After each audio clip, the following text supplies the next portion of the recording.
So this is for Wendigoon. I was poking around your channel recently, and you've been leaning. You always do, but like scary stuff. I think that's my favorite of your content. Is like the unnerving, spooky things, and the weirdness. What would your recommendation like? What's a good rabbit hole for me if I want to get like scared? And and if it doesn't matter to me at all, if I end up at the end and I'm like, I don't buy this, or I end up at the end and I'm like, oh my God, this seems real, take that out of it. Like, just scare me. Is there anything specific you're afraid of? Like, is there one kind of fear, one lingering thing that bothers you per se? I'm more afraid of like serial killer style people than I am of like ghosts and that kind of stuff. So like someone who like tortures people is scary and like unexpectedly like is in your house one day and he kidnaps you and tortures you in your basement. That's a lot scarier to me than like, I think I saw an apparition. Like, I will say some, because I've read, whenever I did the Serial Killer series, I read through a lot of transcripts of like evidence that like, you know, initial police crime scene reports of how murders were and like interviews they did with the killer. And some of the worst ones I remember was William Bonin. I forget his real name, but the Golden State Killer. And the guy who was called like the Vampire of Colombia, his name, it was a Spanish name, I forget what it was. Those were the three that when I went through the series, I was like, I was a different person after reading through like everything that they did. Okay, I'm not familiar with this guy William Bonin. So William Bonin, let me make sure I'm saying that name right. Or William Bonin, perhaps. Yeah, is it the guy who looks like me? He has long hair when you look at the picture, because everyone made that joke. Yes, you know, a little bit. Yeah, okay, yeah. Everyone made that joke. William Bonin was a child murderer who, what he would do is he had a couple accomplices who, if I remember correctly, were guys who were like either, I can't remember if they were mentally ill or if they were younger and just kind of like, he kind of suckered them into what he was doing. It started out as like, hey, we're going to rob some people. And then eventually it got to child murder. But he had this van he would drive around in, and he would get kids. He'd find like these boys who were like 14, 15. It's like, hey, you want to go to a party? We're going to have like beer and stuff. And he'd get the kids to hop in the van. Yeah, there it is. That's the picture everyone says looks like me. He'd get the kids to hop in the van, and he would, it was in California, he would just take them down some back road, and like the details of what he did to these children are all manner of depraved for hours on end. And then like the part that I remember, because like, you know, I read about a lot of stuff like that where it's like, yeah, he did XYZ to the boys, and then he would strangle them, I think was the way he'd kill them. But he would take stuff from them and then use it later as a joke. Like one of the accomplices said that there's one boy he killed who had like $40 on him. So he kept the $40, and the next time they picked up a kid, they're like, hey, you want McDonald's? So they go and get McDonald's, and he's using the $40 and poking his accomplice like, hey, remember where this came from? Isn't that funny? And like, just like Jesus. So just not sadistic. Not just depravity, but like relishing in it, like how much he enjoyed it. Like, and when he was caught, like no regret, just like, well, there it is, you know? I think it might have been him. It might have been someone else, but I'm pretty sure it was him, that while he was in jail, he wrote letters to the mothers of the kids he killed talking about how much he enjoyed killing them. Like, I know that Albert Fish did that. Albert Fish did that in the late 1800s. Like, and the Albert Fish letters are so fucking depraved. We've talked about it on this show years and years ago. Like, he like kidnapped, murdered, and then like ate children. Yeah. And then he would write letters to the parents of those children bragging about how he maneuvered their kid, what he did to them before, how he cooked them, how delicious they were, thanking them for it. Like the most over, like if Albert Fish was a character in a movie today, you'd go, I can't get into this. It's unrealistic. He's way too over the top. It's unrealistic. You know, at least tamp it down to a Joffrey or a Ramsay. This guy's over the top. I can't buy into this. Like, but it's a good reminder, like evil, like there are evil people.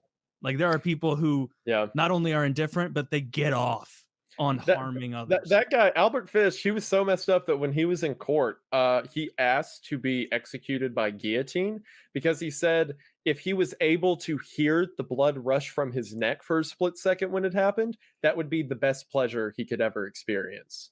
Like just an animal, just like monster. Yeah. He was like independent, like he was sadistic and masochistic. So like he would torture the shit out of children, and then he would like put his penis and testicles like on top of his kitchen table and nail it to the table. Yep. Like that, like, and so he was a lunatic in places. Yeah, he was. That guy needed to be put down. That's a fun like little story right before bed. Highly recommend it.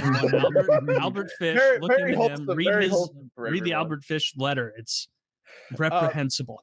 But yeah, so like those are good suggestions. You could watch the Dahmer show that came out. I think I might thought about that, but the way you described it made it seem so gruesome that I often watch TV late at night, and I don't need to be like walking my dog at 3 a.m. thinking about Dahmer with a power drill. I mean, the guy who's like, you could take Dahmer. The actor who plays Dahmer is very good, and I mean it's a well made show, but it is fucking Dahmer drugged his victims. Step one in Dahmer's technique was to get you to go back to his place hoping to get ass fucked. It was to offer you drugs. And I would absolutely say yes if I was walking my dog and some white dude with glasses was like, "Yo, bro, you want some good stuff?" You would have been so raped and murdered. I was like, "Can I do it right?" Yeah, give me. What do I do with it? And he's just like, "Really?" Dude, I snort it or like rub it in my eyes. Like my wife, like my wife gets like more spooks than me, and she gets more upset by like gory shows and stuff. And we were sitting watching like maybe the end of episode 2 or 3, one of them last night, and it was like the point near the end of the episode. Like if you know about Jeffrey Dahmer, it's not a spoiler, where like he had lured the young male prostitute like with promises to pay him for pictures, and he'd already drugged the guy, and he walked into the other room and like the guy's like barely with it, like can't move, paralyzed, and it just shows like him seeing through the crack into Dahmer like playing with a drill. He comes back in and he sits down and he's like, it's just a little drill, and then it's just a little boiling water and acid I've got in here. And then I like paused it and I'm like, do you really want to keep watching this? Because like we'd already paused it, and she was like, I know I shouldn't, but I'm interested. And I was like, no, we're not. and so I literally just backed out. I'm like, you're not watching this anymore. You will have nightmares from this. And yeah, I went back and watched the episode. That's what he fucking does. And it's ruthless, and it's not even really the gore as much, but every episode has a huge amount of time devoted to like the sexual violence lead up, where it's just like him like tricking him, and the guy once again going through the like, this isn't a normal guy who wants to fuck, which, you know, shame on them for not realizing that before. And then he just drugs them, and then while they're like losing control, he's like almost taunting them and like explaining. I can't tell if he's taunting them or not, because he like would keep body parts because he just wanted them to be close to him and stuff. Apparently, like there was a scene like he's like kissing a fucking decapitated head, like he talked about in his interviews, like in real life. It's gory and gruesome, and it's. I know it's a Jeffrey Dahmer documentary, but the rape is ham-handed. It's too much. It's not like a scene of someone getting raped, but the lead up to it is very like upsetting. That energy of like seeing someone totally helpless, totally outside of their control, at the whim of a maniac who like wants to save pictures of, or not save pictures of them, save pieces of them, like just cutting off people's dicks to save or cutting off their hands to save, and then. That guy was fucked. It's wild to even in the field of serial killers to be such an overachiever that people were like, oh, what the fuck, man? Like you decapitated them and then raped them, like dead. Like, oh, that's gross, man. Well, like who was the Ed Kemper? You know, Ed Kemper was the one what cut all those women's heads off, and I think he was having sex with them too. Yeah, he's like such a nice guy. When in his interview, Ed Kemper. He was the one. He behead co-ed killer. He behead his own mother and then fuck her decapitated head. Okay, you're right. He's in the mix. Yeah, with Dahmer. I think. Did you say made a good case her for himself and then fucked her decapitated head? No, he beheaded her. Beheaded. And then like had sex with her decapitated head. As much as one can have sex with. Which part? The neck or the mouth? The mouth hole. Well, don't be gross. Maybe the eye hole. Maybe the eye hole. If there's a rare opportunity, I'm fucking your eye hole. Yeah. I just feel like it's a little vanilla for a guy who I thought was kinky. Pretty gruesome. So I don't even think I'm going to finish that show. It was a little too negative. Dude, have you ever watched The Outsiders on HBO? Yeah. Yeah, the one with all right. Yeah, I've watched that. It's good. I was going to suggest you get on that. Oh, I had a dream. And I never so for those of you out there, like in our Skype chat, like Kyle will always be telling us, like, I had a dream about, I was on the shoulders of that green giant from those green bean cans, and he was walking through the forest, and I saw upon the field of, like, whatever the fuck it is, and then you have to escape, and then you have a big murder scene or whatever. Like, you have very in-depth dreams. Or maybe it's that you remember so much of it, so you're able to construct it. I don't remember that specifically, so mine are always more piecemeal. But I've been watching a lot of this show Hannibal, which is about a serial killer who, Hannibal Lecter. It's just about a different TV show on Amazon. For those of you who haven't heard of it or seen it, it's pretty good. Yeah. And it's just taking a different angle, not the old man, Clarice angle that you saw in the Silence of the Lambs movie. And so I've been thinking a lot about murder, and everybody has like a murder plan in their head of like, when you're like trying to fall asleep at night and you're just like sometimes like, well, if I wanted to kill somebody, like I wonder if I could get away with it. Like what would I do? What would my smart thing be? Oh, you didn't think of this. You didn't think of that. Oh, they'd catch you here. Oh, you wouldn't be able to have the stomach for it. Like that kind of thing. Yeah. I mean, I don't think I'd have the stomach for it, but you have to like get rid of those delusions right away. Sure. But so basically the dream was no backstory. It was just you and I were talking about something, and you casually brought up that you were a serial killer to me. Okay. Where you were just like, and it was just Kyle. It wasn't, Rodrigo, the Tooth Gonzalez or anything. Like I didn't have a cool nickname like you did for me in your dream, but you just brought it up casually. And my response was like, not natural. I was like, really, do you like it? And you're like, oh yeah, it's great. I really, really enjoy it. And I'm like, really? Well, what got you into it? And you just like told me like about how you'd been killing for a while. And for some reason, my response was always just like, well, that's really interesting. I'm going to try that. Yeah. I'm going to try that. And you were like, you really, really should. It was like an oddly like supportive serial killer. Like I'd given you a steak recipe. Yeah. Like you were like giving me a nice fried chicken recipe or something like that. And so I was like, okay. And then before Tarragon. Tarragon. It's bay leaves. Wow. Didn't see that coming. But before you left, I asked, I was like, so how many people have you killed? And you were like, 4? I think some number like that, like not very high. I was like, oh, okay. And I was like, you're not going to be beating me for long. And then you were like, oh, we'll see about that. And then you left. And then the rest of my dream was like, I got to fucking catch up to Kyle. The serial killer game.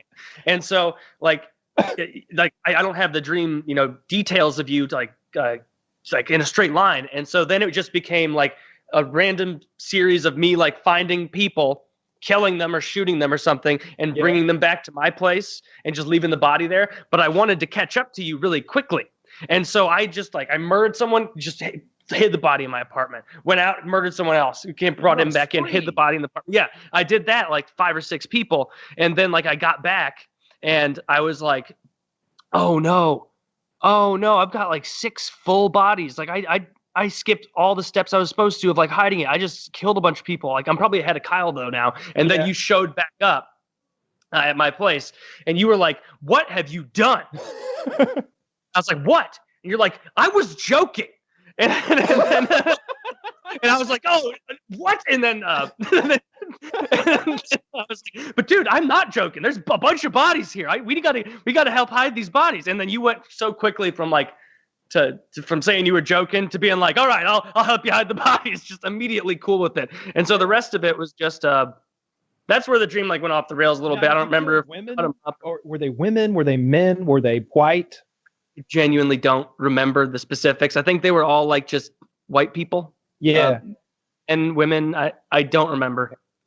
Probably just men, if I don't remember specifically. I don't think I could kill women. Like if I was a serial killer, like it's funny we're talking about this because I was listening to that. Have you ever heard the Insane Clown Posse song? If I was a serial killer. No, I haven't. It's shockingly catchy. One of the lines is like, If I was a serial killer, they call me the smoker, 'cause I would smoke all my victims' hair.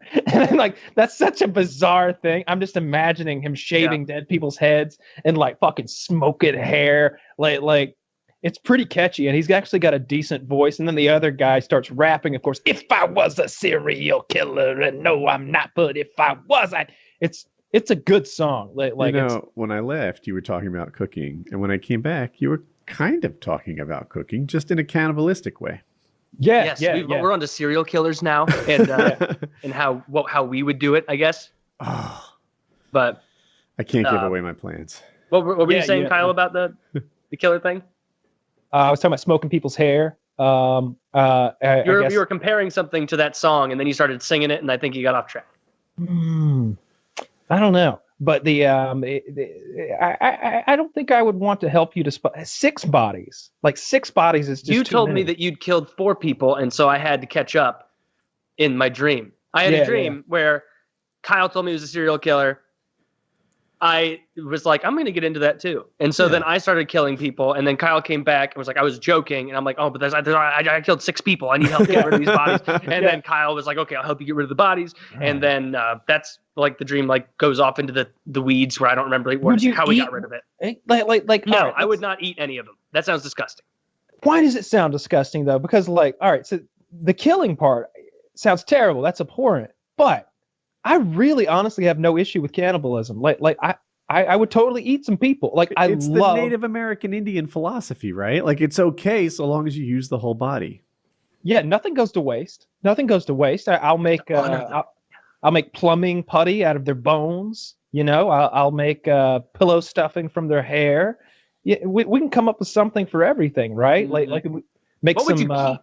Because I'm not keeping like a ham hock from somebody's ass to cook up in the stove. Like I'm not interested in that. I would. What would you want to keep? Oh, or what would you want to make? After watching something out of Hannibal, bones.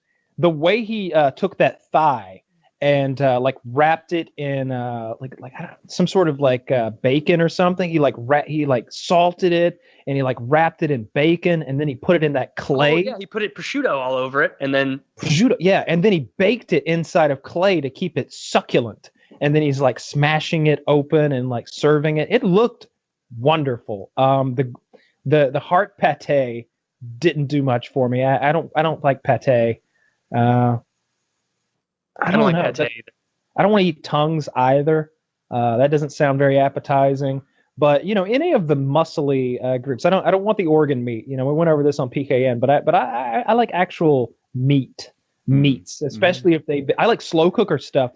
Like I don't know if you've ever done like pulled pork in the slow cooker where you just put the pork in there and all the ingredients, and by the end of the day it's just the whole house smells delicious. If you guys were serial killers, what would your trophy be? Do I have to take a trophy because it's part of being a serial killer? There are rules to this, Kyle. There really are. They all take some form of trophy. That none of them don't. At least all the famous ones. Here's what I do. Okay. I take their contact lenses. No, I can't do that. See, the thing, you don't know this about contacts. They will just disintegrate on their own. They won't be a trophy for long. When I took my contacts out earlier. Right, how about this? I just threw it in my bathroom. So how about I only kill people who have prosthetic limbs, and I keep those limbs. And as the cops start putting it together, and they're like, he's only missing an arm. He's missing a left arm, and they're worried about what I'm building, which is silly because I'm just piling them up. And you building. We got some strong suspicions about this farmer who all his scarecrows are very expensive. Is he? And they're just not warning much all of a Frankenstein. This guy's got 2 left feet. All the fucking residents of Baltimore with one, a prosthetic left arm, or terrified at night.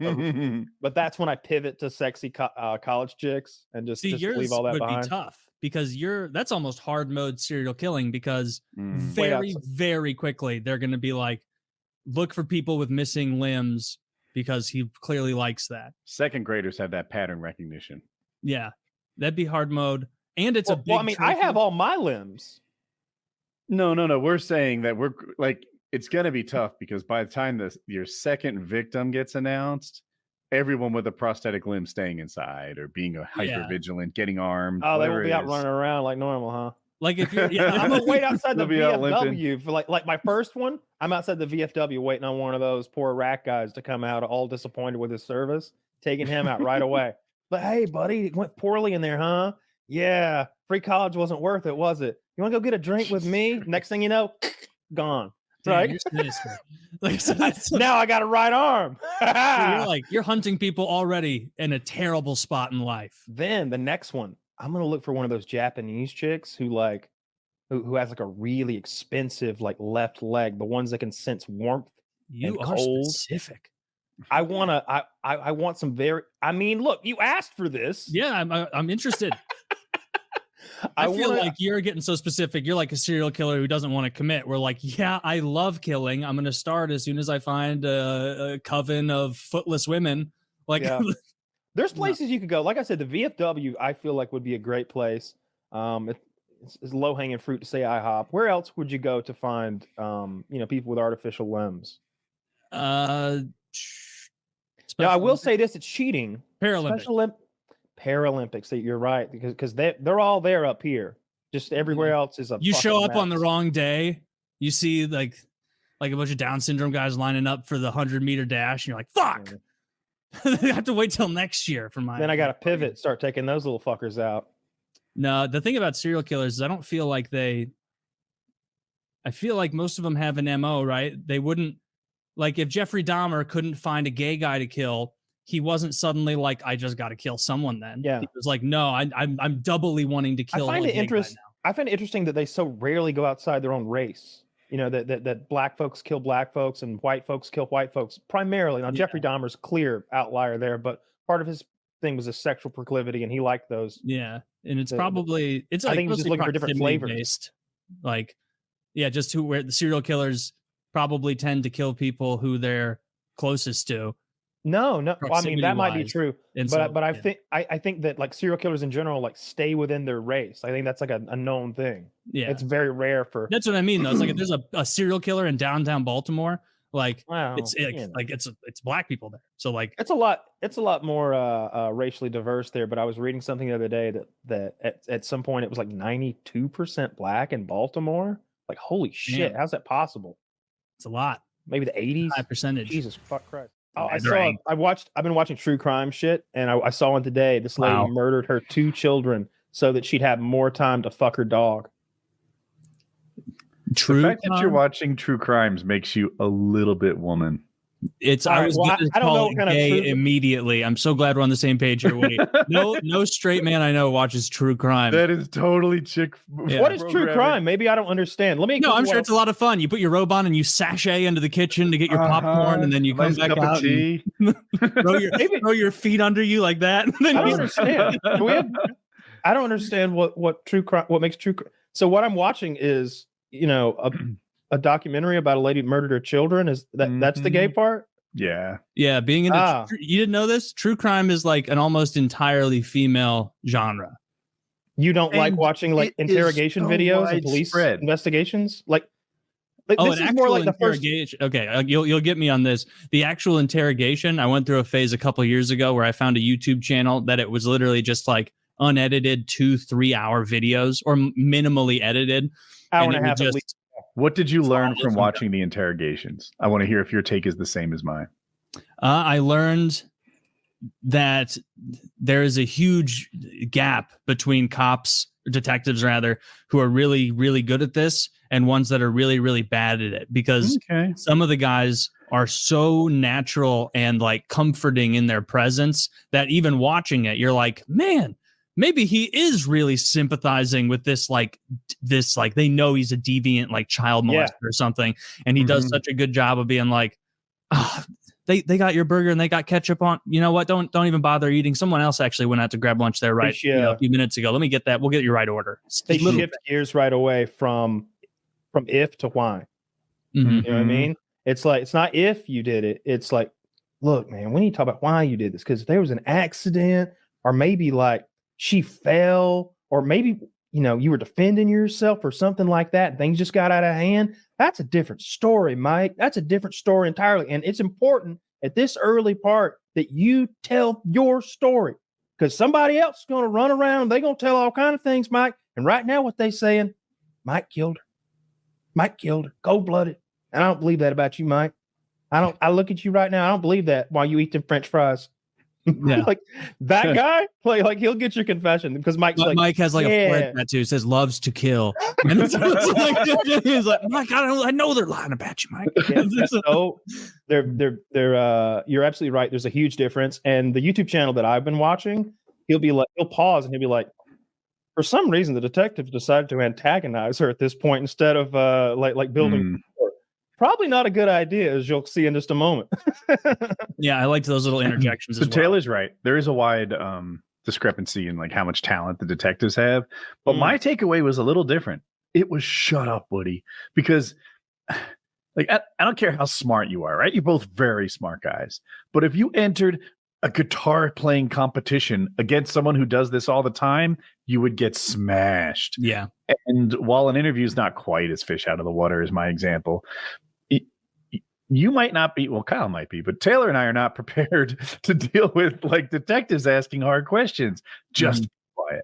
Yeah, I mean, you know, I talked to them a good bit, like when I got arrested on the drug thing, until the point where like they asked a question that mattered. You know what I mean? Like, I'm not retarded. You can't just be like, did you do it? Your name. Yeah. Oh no. like that wasn't going to happen. Like, but if they start getting into like details and for anything specific to what's going on, it's like, you know, I can't talk about all that. We're going to have to go to the lawyer situation, because I don't know what my defense is going to be here, but it's not looking good. But no, I love those. This lady, they had her Facebook messages. She's like messaging some dude, and she's sending dirty pictures of her fucking the dog and stuff. And she's like, yeah, I want to see you, and me and you and the dog and get it on, but got to watch the fucking kids. Gotta watch those kids. She hung her kids in the basement. Oh, I mean, it seems like this was a pretty cut and dry case, right? I know. Cut and dry. Blockers, right? Let her off. 40-minute video. They got called to the stand Rufus. As a character witness, he rushes up to her and licks her. There's one guy holding like 5 pairs of soiled panties, like in medical gloves, holding them in front of the other dog. Guy was a YouTuber. This other guy was a YouTuber, or at least the uploader, and he's like, if you want to see me, this is one of his YouTube excerpts. If you want to see me eat poop out of my diaper, I want 1 million subscribers. This is a giant fat man, and he was like doing diaper fetish stuff online, and that should be enough to lock that guy up. He was poisoning his family. He was giving them laxatives and Epsom salt, so they were all shitting themselves, and I think he got off on it. Like, and his family is like old elderly people, and in the detective interviews, this old man who must be like 75, he's like, we're just crap in our pants, and we literally soiled myself, and I'm an old man, but you know, I can control my bowels. And we didn't know this salsa always tasted like castor oil. He was putting it in their coffee maker so that it would, you know, mask the flavor of him poisoning them. I watched a bunch of them today. I watched one where these 3 black chicks burnt another one alive. With all over a man, and it was so crazy. One of them's there's a man and a wife, okay, and the wife has 3 or 4 friends, and it turns out, unbeknownst to her, they're all fucking her husband.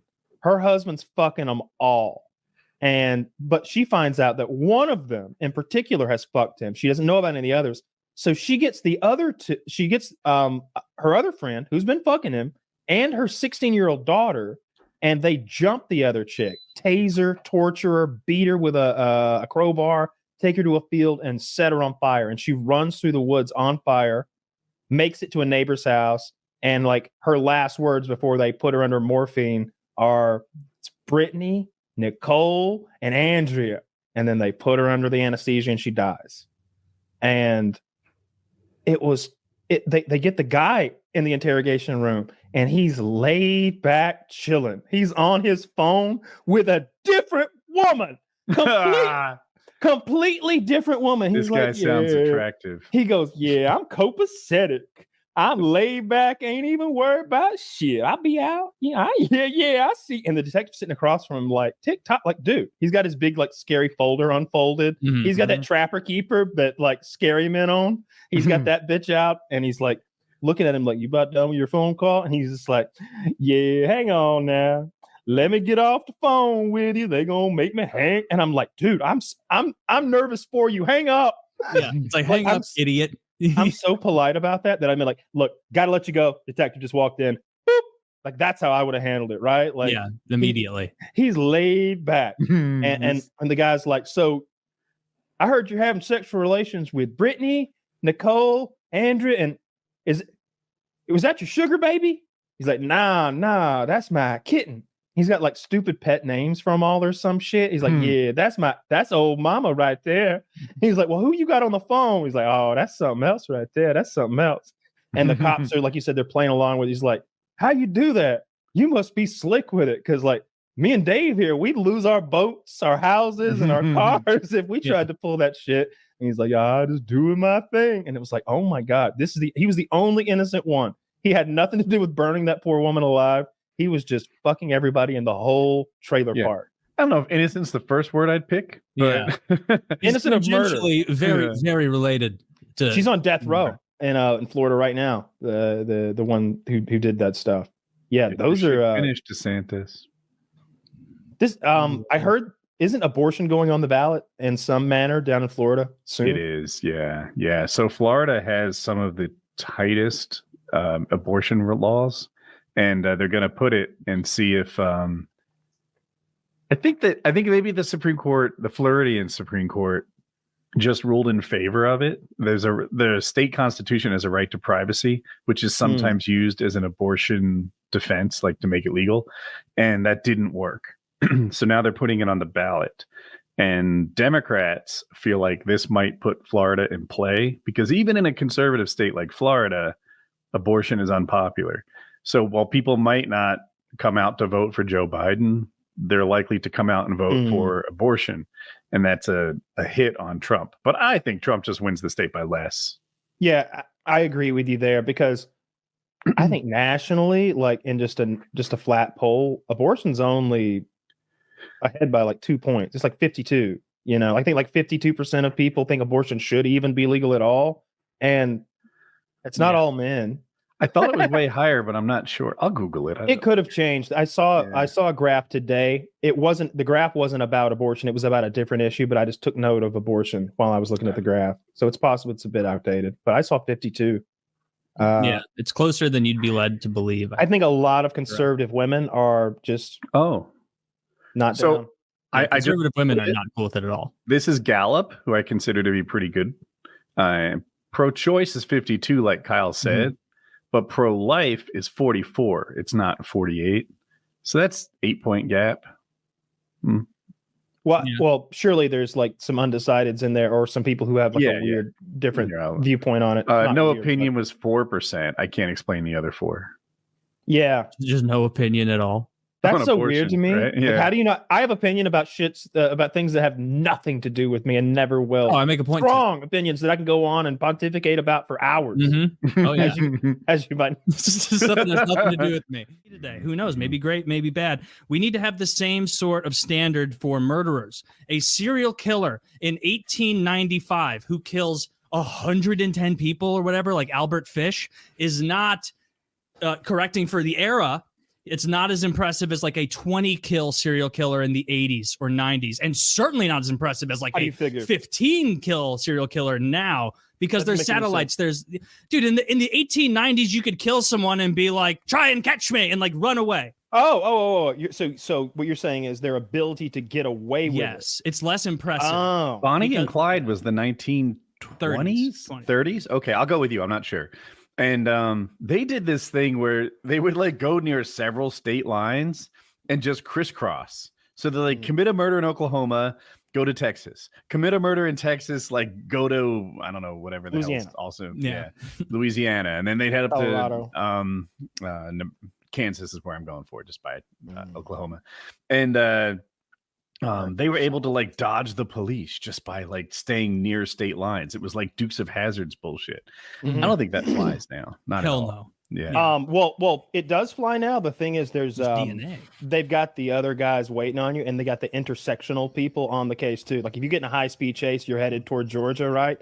Georgia State Patrol is going to be there waiting, and there's probably going to be some federal guys. If you've made it all the way to Georgia from where you are, right? Yeah, the feds have joined the chase. I've stopped to refuel, quite likely. and like getting away in a high-speed chase, you might think it's like. Nobody ever gets away. I bet it's 50-50. I bet it's 50-50. If you run from the cops, you get away. I bet no. I bet it's better than that. I bet most of the time they get away. Foot chases. The thing is, we've only ever seen the cops side. But if you go on YouTube and start looking for the other guy's side, there are a lot of motorcycle guys who will like, if they ever see a cop with somebody pulled over, they're gonna show their ass to try to like get that guy out of a ticket. And it's also their excuse to do 165. Their hobby, They're in the motorcycle world. This is an area that I'm familiar with. Like a lot of people run from cops for sport. People wheelie by cops just to get their attention and get chased. And I've only run from a cop once, and I was 17. This was ages ago. But people like you guys. I've talked about it before. There's a guy in the Patreon who likes to run from the police, and he does it on a motorcycle whose top speed is like 80. I have the same one. And, he'll just like do a U-turn, do another U-turn, take off. And the police just can't match that. I was like, fuck, that's impressive. But yeah, in the motorcycle world, either fast bikes or just skills, and the police can't hang. That does have to be a lot of fun. Oh, imagine. The risk of fouling up is pretty high. Yeah, they're not going to go, who cares about them? I don't care about going to jail. We're going to the hospital. If you run from the cops on a motorcycle, it ends at the hospital or home, not jail or home. I'm with Kyle on that. What do you mean? Like they'll run you off the road? It means there's no scenario in which they say stop and you stop, because they can't stop you. You will only crash. That makes sense. I didn't think of it people that way. do escape. A lot. Yeah, people crash on people overestimate on a motorcycle, maybe cars too. It's really, really common to overestimate your skill. And like, take how good you are on a 1 to 10 scale and how good you think you are on a 1 to 10 scale. It's that gap that gets you hurt. If you're a 5 and you think you're a 5, then you're probably going to be okay. If you're a 10 and you think you're a 10, you're all right. But if you're a 5 and you think you're 10, you're fucked. You're about to crash. And that happens a ton. A lot of things go like that. Like, have you ever been on a ski slope and you are behind someone who thinks they're capable of the Black Diamond? And like, Kyle, you haven't really skied, but like, there's moguls when you ski a tougher run. Those are hills throughout the run that you have to weave in between. Slope. Yeah, it's a bumpy ski slope. It's much easier to go down smooth. And every once in a while, like, you will see somebody go down it and they don't realize how in over their head they are. And so they're not weaving in between moguls. They're going over the top of all of them, going bop, bop, bop, bop, bop, bop, bop. And you can see them slowly lose or quickly lose control and have a yard sale. It's just like that, where people think, I can handle this. I can do this. Look at that 9-year-old kid's doing it. It's like that 9-year-old kid probably lives in Aspen, dumbass. Like, of course he can do it. Like, that's like a Canadian kid skating well. Yeah, you're not going to find someone like that in Texas. That's how they get to school in Mystery, Alaska. It is. They skate. Maybe. I don't know. I don't even know if that's a real town, but it's a real movie. Oh. You can't just ignore like a serial killer who's only killing 50 people a day. He's only killing 50 people a day. You know how many people die in car crashes? Let me tell you this, Kyle. I don't live my life in fear of serial killers either. Yeah, you are not their target. I'm just saying, like, I don't. You're more likely to be a serial killer, quite frankly. You're right about that. You look like the type. Like, I stay in the house more often than not. And that's where you would have to come visit me for me to get it.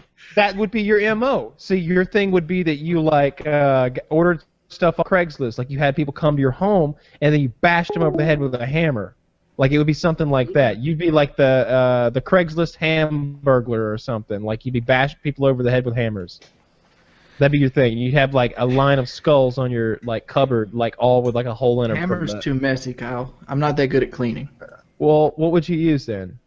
If I had to kill people that come to my home, I first wouldn't do that because mainly it gives you a very, very big paper trail.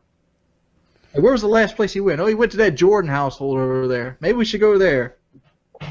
Maybe you could get like, maybe you could get prostitutes. You could do that because they don't tell anybody where they're going. First off, if I had to kill people, I'd kill people while they were doing something illegal. Oh, you want to be like, you want to have some justification for your No, not justification. I want to be like, if I fuck up, they don't want to go to the police. Oh, so like a backup plan in case you don't do a good job.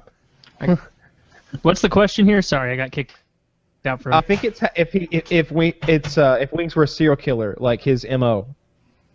Oh, the silk shirt strangler would be his.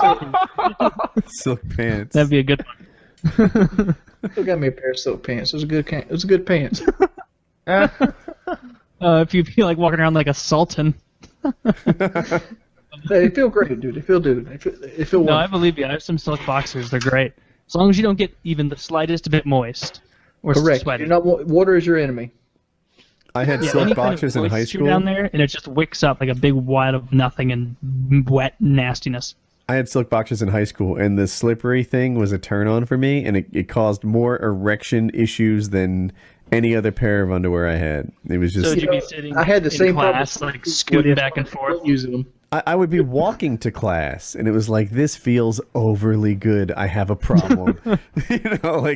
There's no position I can adjust to in which I'm not jerking myself off with my silk underwear just by walking through the hallways. You could get like 4 jumping jacks in before you just. Oh! It never came, but I did get hard a lot.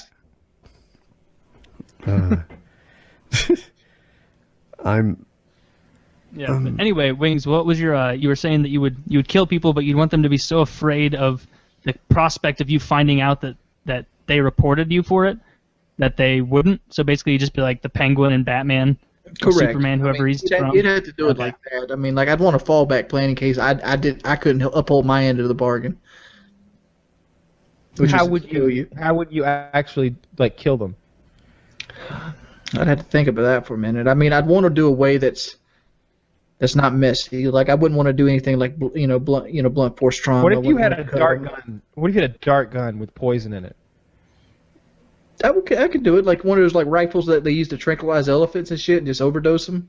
Yeah, or you could put something else in there. You could put cyanide in there, or tons of morphine. Not bleach. Christ Almighty, you kitten stomper, you! You're the only one who's killed a kitten anyway. You should be making the calls. Jeez, fucking Christ! What kind of man are you? Hey, I got a ball on a budget here, son. Bleach is cheaper than cyanide. Christ Almighty! I got a ball on a budget here, son. Is just put like a plastic bag over their head and hold it. You never seen that sticker? Hella broke balling on a budget. No. So Wings, what would you do? You'd bleach them? You said? How would you kill a guy? Bleach dart. Let them to death. Bleach. I'd basically get some of those hypodermic needles from the diabetes kits. Okay. Those are too small. Those are too small. No, those are too.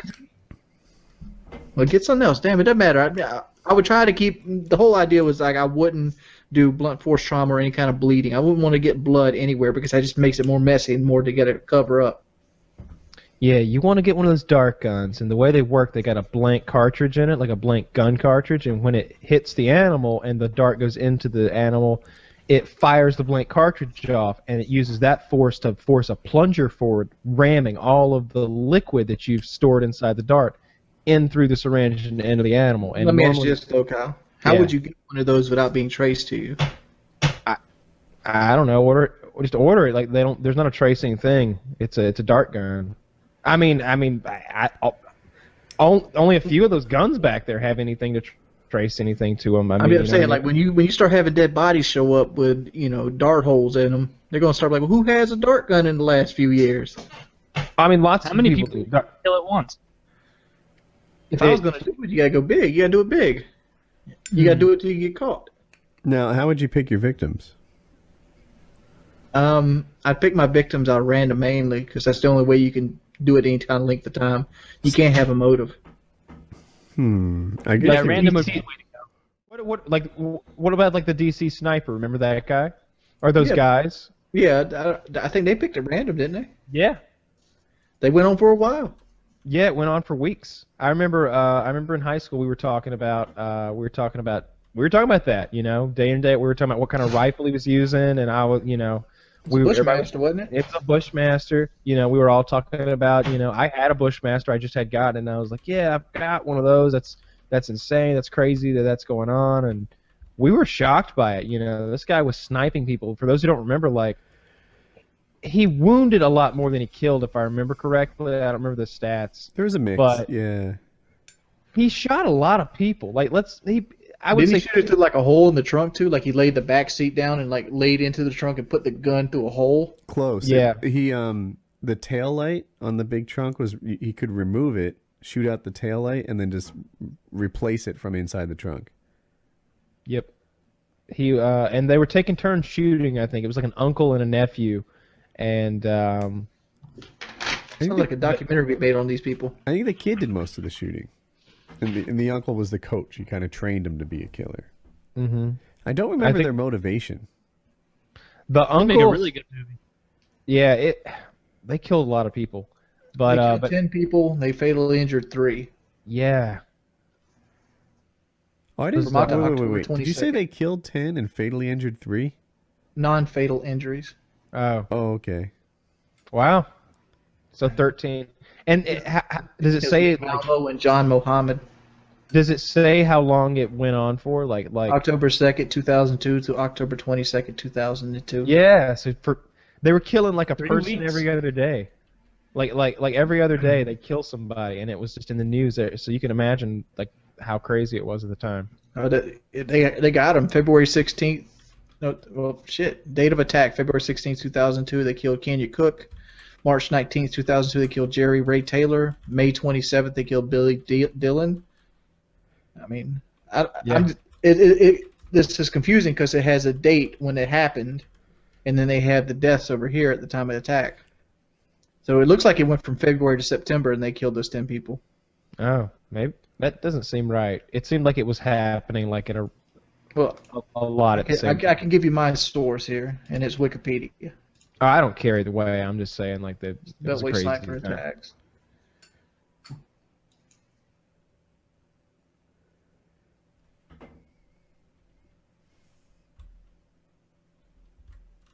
Because they didn't all happen in Washington D.C. I think it ended in Georgia, didn't it? I don't remember. I really don't. That was in 2004 or 2003 maybe. Yeah, it wasn't even a light. Like they show the car right here. He had like a part above the lights that he had like cut out, and he could put the gun barrel through. Yeah.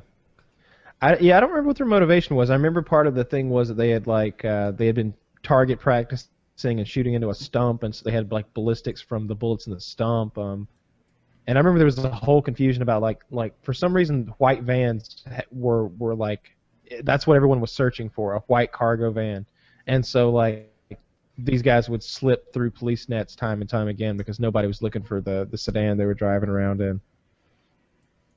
The main guy was executed in 2009. Oh.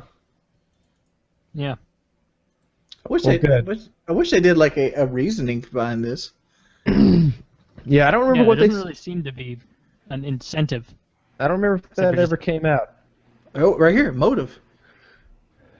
It says his religion's Nation of Islam. That's different than just Muslim, right? Investigators That's like and prosecutors hardcore, intense. Suggested during the I'm not pre-trial sure. motions that Muhammad intended to kill his ex-wife Mildred, who had estranged him from his children. According to this theory, the other shooters were intended to cover up the motive for the crime. So basically, he was trying to kill a bunch of people to cover up the one he wanted to kill. Wow. Interesting. That is interesting. I didn't know that. So that's That's actually crazy. a pretty good tactic. They just killed too many people before they got to her. Yeah. I mean, One of them yeah, had to be like- like number like- 6. Like, you ready yet? four. No, no one will Four. believe it. Yeah, they were at 13 and they still hadn't shot her. God, stop it. We really want to make this look random. Yeah, I think they started with those intentions and started to enjoy it. Maybe that's the case. Yeah, it might have been that because there's no way that they started with that plan and then just kept going past 4, 5, 6, 7, 10, 11, 12. That's Yeah, a there's lot no of way. shit they did there. What movie was that they had a guy shoot 5 different people at the same time? And only one of them they wanted to kill. God,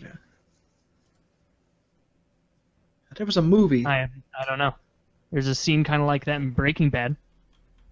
Yeah. I don't know about a movie. Oh, yeah. Yeah, I just know him as the Butcher of Tehran.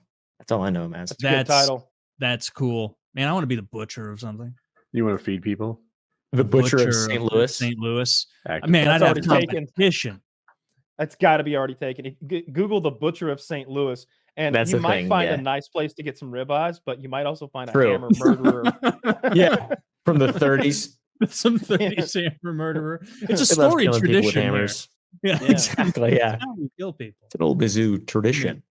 Yeah, I don't- Murdered with hammers. One of my other conspiracy theories, other than the Israelis killing the president of Iran last week, which they definitely did, is that there are lots of serial killers that are like writing letters in to fucking newspapers and shit, and we just ignore them because we don't like to fan those flames. Like the media and the FBI or whoever like learned their lesson from the 90s and the 80s and the 70s, the way you could like if you played into that serial killer shit, they just made it worse, and then it caused copycats because our society would thirst for a serial killer. Like the way that people like true crime drama about shit that happened before. Yeah, if there was shit happening a lot, if it was like fucking St. Louis Strangler, he's taken down 18 women and he's taunting the police saying his next victim will be a redhead. And it's like, oh my God, everyone's dyeing their Awesome. hair. Exactly. You go to the beauty shop. We're here at Friday Street Beauty Salon where all of these redheaded ladies have saying they've had enough. It's like, it's just not safe. It's just not safe anymore. You guys are too young for the last. Cool. We're Irish a little bit now, I Yes, suppose. a little bit. Well, they're redheaded. Yeah. Are you guys old enough to remember the DC Sniper? Yes. Dude, I I went we to followed that closely in Dude. my school. I'm from DC basically, and when I Okay. was a baby, we went to the Ren Fair, and I went missing at the Ren Fair, and my grandparents and my mom were like, it was at the time of the DC Sniper, and that's like they've told me that story so many times, like they were fucking heads on swivels. They thought I got kidnapped by the DC Sniper, not really, but That's not what they it do. was all but at the same time. Yeah, but yeah, that's crazy. Then I'm young, so. Dude, that was, I don't want to call them badass, but they had this big car. Everyone thought they were in a white box truck. They weren't. Shooting innocent people. They were in this like 1970s car with a great big trunk. Really not badass. And they could pull out the taillight, shoot, they'd aim their sniper rifle out where the taillight used to be, and then replace it. And they just drive off casually. And everybody just knew, in air quotes, that it was a white box truck. Like a couple of these shootings had white box trucks associated with it, like in the area. So they thought that was, correlation. And no one was looking for regular cars. Yeah. He was a good shot, and he was shooting people at gas stations a lot. So the Yeah, gas while they were stations pumping the got gas. creative and started putting up tarps, like to be a competitive. You need gas. Do you want to go to the station that's wide open or the one that has like tarps Cover. hanging from everywhere? Yeah. Concealment, right? Yeah. So, concealment. Yeah. So That's fair. So I don't know. It was a big deal, and that It was nowadays John. would be so much more popular. It was John Muhammad and his Mm. like stepson, nephew, or something. Lee Lee Boyd Malvo. Malvo. Yeah. And there was a lot of discussion on whether, because Lee Boyd Malvo was like 15, 16 or something, and the other guy is maybe 35, 40. And there's a lot of discussion about how culpable the young man is. But they had them all sewn up. They had like the bullets from where they'd been practicing, and they caught him with the gun, I think. But yeah, they would do exactly what Woody said. They pop the taillight out of the car, crawl into the trunk of the car from the interior, shoot with an AR-15. They shot one guy maybe who was like just had dinner at Outback Steakhouse or something. I was like, that could be me. But I was in high school. I was maybe senior year, and so we were following it really closely in my computer class, my drafting class. we were all just like, I don't know, following it day to day and discussing it at length. And it was scary because they called him the DC sniper too. Like he had a name, the DC sniper, or the Beltway sniper. I remember that. And I don't remember how many people they kill. Shoot. I don't know. I'm gonna look it up, but I'm gonna guess. I would guess 17. Okay. Really? I would guess 17 victims and maybe like 8 or 12 deaths. 17 deaths, 10 injured. Oh shit. Okay. Damn. You were on the money way worse if than I thought. you hadn't Well, qualified it. Yeah, I didn't know it was that many total. That's crazy. In 3 weeks. Yeah, it was just. The one guy's still alive. Of course. John Muhammad, lethal injected. Should have him on the pod. 2009. Yeah, we got to get Lee Boyd Malvo on the show. Free Lee Boyd Malvo. hashtag you did nothing wrong. What was your favorite kind of sniper rifle to use? It was the Bushmaster AR-15. Yeah, that's what it was. We get it. We get some hate online. We get I literally remember us being like, so a Bushmaster, that must be a good one, huh? Like we were in high school. Like, is it now that you're an expert? Is that a good one? Oh, I don't even know. I know it was a brand mid time. Mil spec. Okay. I've never seen a bad one really. Like the difference between a bad AR-15 and a good one. It's like, what are we doing that we need that? It's like the audio equipment thing again. Like, yeah, the cheapest one's kind of. It's like, I don't know. We could do better than this. But the most expensive one, it's like, man, come on, $5,000 for this. Yeah, it's a very difficult platform to accurize just in general because there's so many moving pieces and it's semi-automatic and it just doesn't really make any sense to, I can't remember. The guy's name is Matt and he has like Demolition in his YouTube channel name. Demolition Ranch. Yes. He got a AR-15 and it was like a race gun. It was red and it was very light. Something about that lit my fire, but I never bought one. Billeted aluminum AR. It sounds right. Yeah. I mean, after playing Tarkov, you probably know how to build like a really good one. Nothing teaches you guns better than Tarkov. Honestly, I learned way more from Tarkov. Like I knew stuff, but as far as like the customization of certain weapon platforms, I was like, you can do this? Like, yeah, this obscure Bulgarian company makes a mount for that. Wow. Like there's lots of things in Tarkov I didn't know existed. I knew about the guns and stuff, but like the little intricate ways to put attachments onto weird platforms, I didn't know about a lot of that. Tarkov's great for that. Yeah, it's in depth. I want to find like how many suspected serial killers there are right now. Like if there's actual names, is what you brought up. The FBI has this. Yeah, the FBI has some statement that they think that, like the number they think are actively operating in the United States. Like they've given a number out, but I just got to imagine there's some guy out there right now doing something that would be like headline grabbing, like catchy, like maybe he pees in their butthole after he kills them or something. Like there's some weird demented fool out there doing crazy shit, but we don't publicize it because again, copycats and fanning the flames. Dude, Mexico is putting up like Gretzky numbers with some of these serial killers. The highway of death. Suspects charged? There's a question mark column. No. 136-mile stretch of Federal Highway 86, where since 2020, at least 71 men, women, and children have disappeared or been murdered. The 18 survivors said they were abducted by armed men and tortured. It's suspected that cartels are responsible for many of the murders, but there's a possibility that lone criminals are responsible for some of them. Criminals. See, now you got a bunch of serial killers potentially. Yeah, you got to have a signature if you're going to be a serial killer, because you don't want to take credit for anybody else's stuff and vice versa, Yeah. The Jamaican homeless stabbings, that's got to be the like tutorial level of like a lot of them started. Yeah, a lot of them start by killing prostitutes and yep, exactly. It's just like the lowest hanging fruit. But you got to do something. Like you got to like shave how about this, Kyle? When you're done. The toy car murders, also Mexico. Alleged vigilante who killed car thieves in Sinaloa with a shot to the head minutes after stealing them. Toy cars were found on the body of all the victims. Due to this distinctive mark, the alleged murderer is popularly known as El Asesino del Carrito. You know what I choose to believe? I choose to believe that his son was killed by a car thief. And so he's putting his son's toys in the pockets of the victims. It's just like that scene in The Patriot. Let's add that to the wiki. Yeah, and then Louis, nobody will flinch. It's just like when Mel Gibson was melting down his dead son's toy soldiers into bullets and then shooting them at the redcoats. That was a hard scene too. Dude, I love that movie. I like that. Someone go vandalize the Wikipedia page of that. I mean, flesh it out. You mean? You flesh it out with newfound information. Properly research.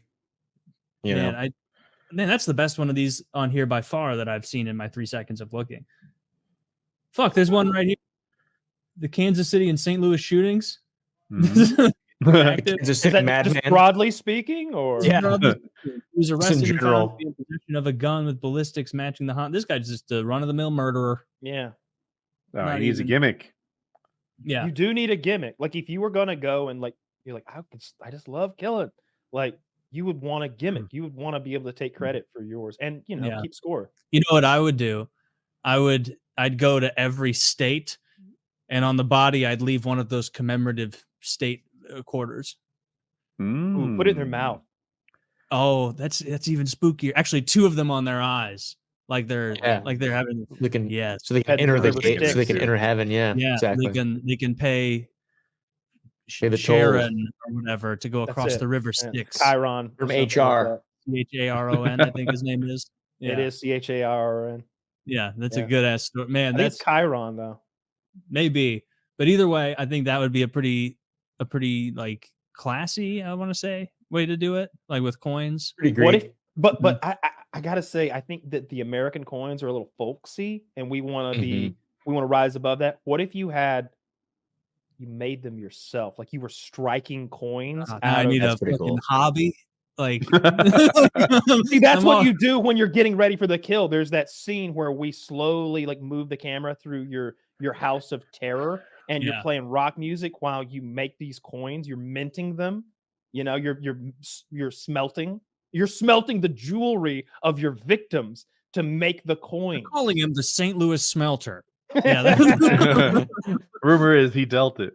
Mm-hmm. He's clearly started killing before his coins were ready for to be put on the public stage. Look at how murder victim 1, how crappy the coins are, and murder victim 48, the coins are well rounded. He's I go right after that news reporter. You don't want to insult them either. I would genuinely not do that. Like if I were a reporter, I would be afraid to of antagonizing the killer. I would only antagonize with fake stuff. I'd be like, you'll never suspect me. I'm Asian. And then they'd be like, is he playing Catch-22? Is he actually Asian? Putting a lot of, headlights on the Asian population of the country, which they... Would you target a specific demographic or just anybody? No, we've talked about this before. You cannot be a demographic targeter if you're going to be a successful killer. That's how so many of these people get fucked up. Is they're like, oh man, I'm so in the mood to kill. But what if it's something? What if you make it smart? The motive is just there can't be one. Indecipherable. You're just no. There is one, but they don't. But they can't see it. It's like forest for the trees type thing. Like there's something special about each of these people that only you know, and they'll have to be a real Sherlock Holmes to realize to put it all together. Mm-hmm. These people don't just kill redheads. Have like very small heads. Yeah, actually funny. That'd be good. Yeah, you can do it Gen Z style with like killing people with negative canthal tilt. Yeah, you just kill ugly people. I just kill people with the fucking like perms, like the guy Gen Z perm that they're all rocking now. The broccoli head. Broccoli head. Yeah. Yep, the broccoli head. This will be like 40 years in the future when I'm like an old man and I have nothing to live for but my killing. Man, serial killer. Yeah. And they'll be by then the news reporters will be like, this is seriously not bussin'. Like no cap. This guy's fucked up. Dude, like, I'm struggling with the new language now. I hung in there longer than most. Like when I was 40, I could speak teen. That's not true anymore. Not anymore. Doesn't know how big a loss it was. I think the cartel caught the guys who did it and delivered them. I'm pretty sure I read that. I love it when shit like that well, I love the whole series of events, but when the cartel is like, oh, you can't do that, and they just turn the bad guys over to the cops. Yeah. The cartel's like, look, we do a lot of bad things, but we don't want to be associated with that one. Right? We don't kill American surfers, though. We would never kill an Australian and American surfer. And that's what it was, maybe. Definitely Australian and maybe an American, but I think there were 3 people maybe murdered in Mexico, and there was a big who did it kind of thing. Do you know what coast it was? I don't. I have no. Okay. Even if they said the name of it, it wouldn't ring a bell to me because I don't know the names of geography in Mexico. Yeah, I don't know. I think they're mostly on the east coast of Mexico, but I'm not sure. Ah, okay. Yeah. Anyway. Have you seen the video of the guy who jumps across the counter and the clerk stabs him and the guy's like, I'm dead? Yes. Yes. I've seen that. It's a smoke shop. Crazy. Dude, like that guy was so it's like that was his 11 a.m. stabbing. Yeah, like he had that slated and he was ready to handle it. Oh, and also he's fucking good at it. The knife went in so much smoother. It was easy, dude. Just looked easy right into the back. Yeah, and I mean, you get what you pay for, or you get what you don't pay for in that circumstance. He was trying to rob that Asian guy's. I don't know what kind of store it was. Smoke shop. Smoke shop. Okay. You ever stab an animal? Yes, once when I was like 6 or so. I went through a phase where I was killing cats and I was on my grandpa's farm and he had like a huge issue in one of his ponds of like turtles, and they were causing problems for all the fish and other animals. There were so many of them, and I had in like I was probably 5 actually, and he had given me a knife, and like I had in my head Ninja Turtle style that like you could do anything to a turtle shell, it's not going to kill it. And that was wrong. He told me that I was like, if I stabbed, like what would happen if I stabbed this? And he was like, well, give it a go. And then and so Bill Cosby. It just went right in and killed it. And I was like, I remember just being like, in my head, I was like, it's gonna glance off harmlessly. This is I had the exact same scenario. Man, what a terrible memory. You know what a frog gigger is? Yeah. Oh yeah. So it's like a trident basically in the way it's shaped. You have a long wooden pole, and on the end you've got this like forked, tri-forked thing to gig frogs with, stab them and eat them or whatever. And I stabbed a turtle with it when I was like 10. And it's barbed, so now it's stuck inside the turtle, and I feel awful now, and I want to put the turtle out of its misery, so I'm just smashing the whole thing on the rocks as hard and fast as I can. I'm just trying to end his poor little turtle life because I've ruined it. I was crying. I felt awful. Yeah, I've killed so many animals. That really ruined my day. I stabbed that. Today or back then? No, back then I was like 5, and I thought that it was going to be fine. I really thought like turtles wouldn't have shells if they weren't effective, and it was not effective. My grandpa's pocket knife, my great grandpa's pocket knife, went boom right through that thing. Did you guys know any kids growing up that actually like burned ants and stuff with magnifying glasses? I would do that to ants. Yeah, I remember specifically. I started to do that once because I must have been watching fucking some cartoon show where they were having fun. It might have been The Simpsons and I was a little kid and I was like doing it on the back patio, and I could like see the little burn mark, and there was like a procession of ants, and I think I literally only burned like one, and then immediately was just consumed with like, what are you doing? You're like, let that be a lesson to the rest of you. Yeah, you're just killing an animal for no reason. Anthony Cumia in like an old O&A has it reminded me of this because we're talking about horrific animal deaths. He was like, yeah, he had the top of a soup can lid, like that the very sharp after it's been, taken off. And he said there was a lizard in his backyard and that he like rolled that over the lizard, and he's like, and I can still remember at the time he's telling the story, he's probably like in his late 40s, and he's like, and I still remember rolling it over that lizard, and I'd never heard a lizard make a noise, and it went it screamed at me, and I cried and I cried, and I was like, why? What have I done? What have I done with this soup can lid? Jesus Christ. That's awful. It's terrible. Everyone leave a comment about what animals you've killed. Oh my god, yeah. And I'm what like thinking noises about they that make. shit. I might have to ask you guys to cut that out. Holy fuck. Does that make me look like a crazy murderer? No, child? You were following orders. You're following orders. You can't be blamed any more than the Nazis were. But I did have in my head, I'm like, why is the T-Rex so big and strong? It's eating other dinosaurs, consuming their power. You know, eating. You ever think maybe you could take the power of another man? Yes. Yeah. Make it your own? Dude, if I lose my mind and become a serial killer, 100% cannibalism's in the mix. You let me know if you ever want to, because I think a duo is the way to go with something like that. If we opposed as a gay couple, like they can't really question anything we do. We're gonna be immunity. We could make some moves. That's good. We're touring the country together. It's our honeymoon. We have like a bunch of finger bone necklaces on. Like just we're just shoving it right in their face that we're gay, and then they make us fuck on camera because they don't believe we're gay. All right, if you're gonna serial kill, like who's gonna be your demographic? Because I want to pick one and go with it. I don't want to be mixing it up. I genuinely want to pick one. We're already having problems, like because you can't just pick one demo because then you're gonna get caught. Oh, the great dwarf killer. Like that's why we travel around. That's why it has to be random and RV or totally random or big rig. RV or big rig. RV for comfort, big rig for practicality. RV's also less threatening and likely to get a thorough search. There's no. I'd want an RV. You got like a TV in there. It's comfortable. We could have snacks. Like RV's big the way to rig go because you can blend in.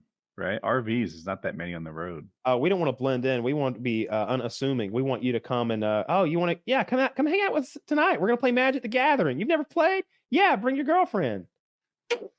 Van life, go stealth. That's true. Yeah, they're gonna think that this guy's way too lame to be a serial killer. He just wants to talk about Age of Empires and Magic the Gathering. Yeah. Meanwhile, talk about how afraid of heights he is, like a bitch. Like that's meanwhile, Taylor's crushing oxys up in his wife's drink, and I'm getting the power tools ready.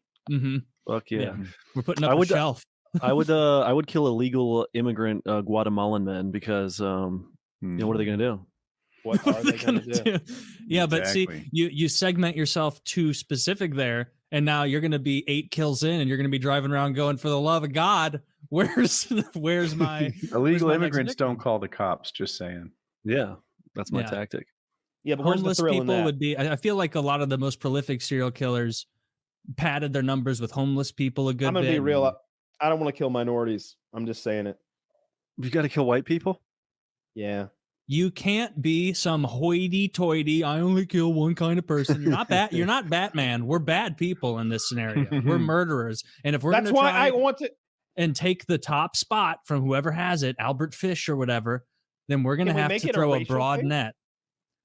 Yeah, let's make it racial. We're the equality killers. No one's safe. Like all right, here's the real question. When we get caught, do we want life or the death penalty? Because if we make it a racial thing, we definitely get death and we get this whole thing over. But we're not going to get caught if we throw a wide net and we're just that firing was a test. guns that outside was a of test. windows. I wasn't going to marry you if you'd said anything other than what you just did. That was a test. No, we're not. I love you. Exactly. Love you too. I call that a red flag. I don't know. That's how you do it if you want to get away with it. How did Jeffrey Dahmer get caught? He was just killing homos. Mm-hmm. And he was hanging out in gay bars, and they're like, "Hey, all the people going to these gay bars, a lot of them are dying." Much as well. Like he didn't know how to put the hammer down. I think you need to be like there's a time and a place to play with your food. Don't get me wrong, but let's get him out to the cabin, out in the woods. Let's drive the RV out on some trail that we know. Maybe on New Mexico's good. You know, you got all that government property, no supervision whatsoever. Once in a while, sandy ground. We break off from our normal plan of like homeless, poor, dejected people who aren't going to be missed, and we like do it in a big like Bel Air mansion or something, and then we can live there for a month or so until it's time to move on. How do we swing that? Like with ill-gotten gains? Like, is there a way to make this a financial crime as well? Like, could we kill rich people perhaps? And I have a thought you guys should consider. We do that. Sell their baubles. Never ever kill pretty white girls, especially if they're blonde, right? Because it's been just shown time and time again when these girls get like captured or go missing. Yeah. Oh my Natalie God. Holloway effect. Exactly. Oh, Mr. It's a big problem. We're gonna write a book about your ass. Nancy Grace is gonna make a career man, this Vandersloot guy is so bad. Turns out she was right the whole time, and he killed another chick before they finally got him. Yeah. Never seen a book about a Guatemalan man, have you? Not one. Not one. Maybe find them on a map. Direction here. No, but seriously though, if you went on like they're ridge also hikes, little. yeah, they're easy to overpower. If you went on ridge hikes in Hawaii, these like crazy dangerous hikes where you're walking on the crest of the mountain, you could. I did one, the Stairway to Heaven hike. I was thinking like, yeah, you could kill anyone up here. It's fucking terrifying. I thought someone was gonna kill me. Yeah, just shove you, and then it's like, you turn around. Hey, I know what you're thinking, motherfucker. You're thinking, I'll just push old Brandon Buckingham off this mountain. Nobody will see. I'm gonna let you know something right now. I'm waiting on you. Yeah, dude, we could really goose our numbers just by camping in that suicide forest in Japan. We just camp in the suicide forest. Just hang people walk in, and it's like we're barely even doing anything wrong. I'm not allowed in Japan. We're just, well, dude, we're already serial killers. We could sneak into Japan. I'm not sneaking into Japan. What is this, World War II? I feel like it wouldn't be that hard to, find some shady guy with a boat. He'll take us in, and then we bring camping equipment with us. We go straight to the suicide forest. We set up camp there. Every time someone comes in, we don't have guns because we're not trying to make a ruckus. Thrill in that. I want to be a classic serial killer driving across the United States in an RV with my lover, and just doing our thing. Yeah, and then you do like the Richard Ramirez thing where you like target the color of a house or something. Ooh, is that what he did? I think so. I could be mixing things up, but I think I've never heard of anything like that, but I like it. Like what if we had some weird way of connecting the victims so that an investigator would connect them all, but no one else would? I kind of like that. Like we only killed guys wearing like a very specific kind of wristwatch or something. How long do you think before we got bored and started like sending clues in or something like that? Right away. Like, we haven't even killed someone yet. And we're sending. Like honestly, that's the most fun part because I don't want to hurt anybody. But like it kind of maybe playing that cat and mouse game, like the. Kyle, I'm getting tired of cutting all these copies of people up for the letters. NordVPN works when you email the FBI, right? Like just do that. Oh, that's the worst with BTK when he's like, "Hey, you guys can't like backtrack a floppy disk, can you?" And they're like, "Nah, what is it, Star Trek? Yes, fine." Like sitting at home, like, good. Cops aren't allowed to lie to you. Like, he sends him a floppy disk with like his fucking rants and raves, and it's like got his name. I wouldn't want to be crass about it though. Metadata. Like Albert Fish, who killed all those kids and sent that letter to awful. The victims' parents, talking about how he cooked their child's ass in the fucking oven and ate it with Chianti and fava onions, beans. I think. Like, yeah, I wouldn't want to be gross about it. That's fucking insane. Jesus Christ. Didn't the BTK killer wait in someone's backyard for them to like let their dog out and then come in through the back door when they let their dog out? Was that him? I don't remember that. Richard Romero, like the Night Stalker, he did all sorts of crazy shit. Like, yeah, BTK. I don't know which one was worse. Because Romero, I think, was very rapey. I think he raped children too. Yeah, old women as well. I know that they like released his photo or whatever, and it was almost like a movie. Like people on the street recognized the Night Stalker. Like there he is. And got him and like whipped his ass a little before the cops could get there. Like an angry mob, like captured the bad guy and beat the shit out of him before the cops could get there. I think he'd been wounded as well. There's a whole Netflix thing about that. It's really good. Like it wouldn't happen nowadays. They would just be taking TikToks of him. They wouldn't kick his ass. They'd be like, "Yo, can you fucking do this? Can you do the Dougie? Whatever they do." Can you do the Dougie on this guy's dead body? Yeah. Yo, I'm here doing the Gertie with Richard Ramirez, the fucking Night Stalker. You badass, man. Yeah. Badass. Look at him. He got that riz and everything. Look at his trench coat. He like right there. Be sure to subscribe to his channel and check him out. I think that would happen. People are so quick to get their cameras out and like make a moment and get some clout because they're standing next. Like, I'm surprised it doesn't happen more with like the war. I mean, shit, you see some of that war footage and people are clowning around in the war, right? Like you see jokers having fun with that. And it's like, I don't know. We'd be going hard mode because being a serial killer now is way, way, way, way harder than 100 years ago, 60 years ago. Like there's so much more. It's almost like when they try and bring up records from baseball players in 1887 Like serial killer totals don't count before DNA. You say Ty Cobb's name, I'll serial kill you. You leave this, leave this conversation alone. And answer my hometown, goddammit. No, anybody who was hitting dingers in 1911 when World War I was a far off, threat. He thought dingers were silly and a silly way to play the game, so he intentionally didn't hit them. Really? Yes. He was challenged by a reporter, and he hit, I think, 5 in 2 games. Damn. Man, I like Ty Cobb. He's also the guy who pistol whipped a pocket thief to death in the streets. Right? I caught a guy's like. Damn, so he got one. Yeah, I mean, he pistol whipped that guy to death and got away with it. Ty Cobb's pretty cool. I didn't know that about him. Yeah, ton of hits. Makes me. How many other professional athletes have killed? Not the obvious ones, like OJ, obviously, and Caitlyn Jenner. Oh yeah. Never forget. Oh yeah. Oh, actually, that was Bruce Jenner. That was Bruce. Dude, the ultimate modern day catch-22. I didn't do that. That was Bruce. That was Bruce Jenner. I'm a woman now. I'm aghast that you would even misgender me with the actions of Bruce is dead. Yeah, that's crazy. Just like his victims. Yeah. Who's the guy? What's his name? A couple NFL guys have killed. What's Matthew Ferris Bueller? What's that fucking guy's name? He killed some people. He ran them down. Claims he has no memory of the event, but he killed a couple people with his car. Really? The Ferris Bueller guy killed people with his car. Matthew Broderick? Yeah. You guys know that lady's husband? The tight end Todd Heap used to play for the Ravens. Did he kill someone? He reversed backed over his 3-year-old child in his driveway. Does that count? That's gotta be that's so fucked. Hope you don't have him in your fantasy league.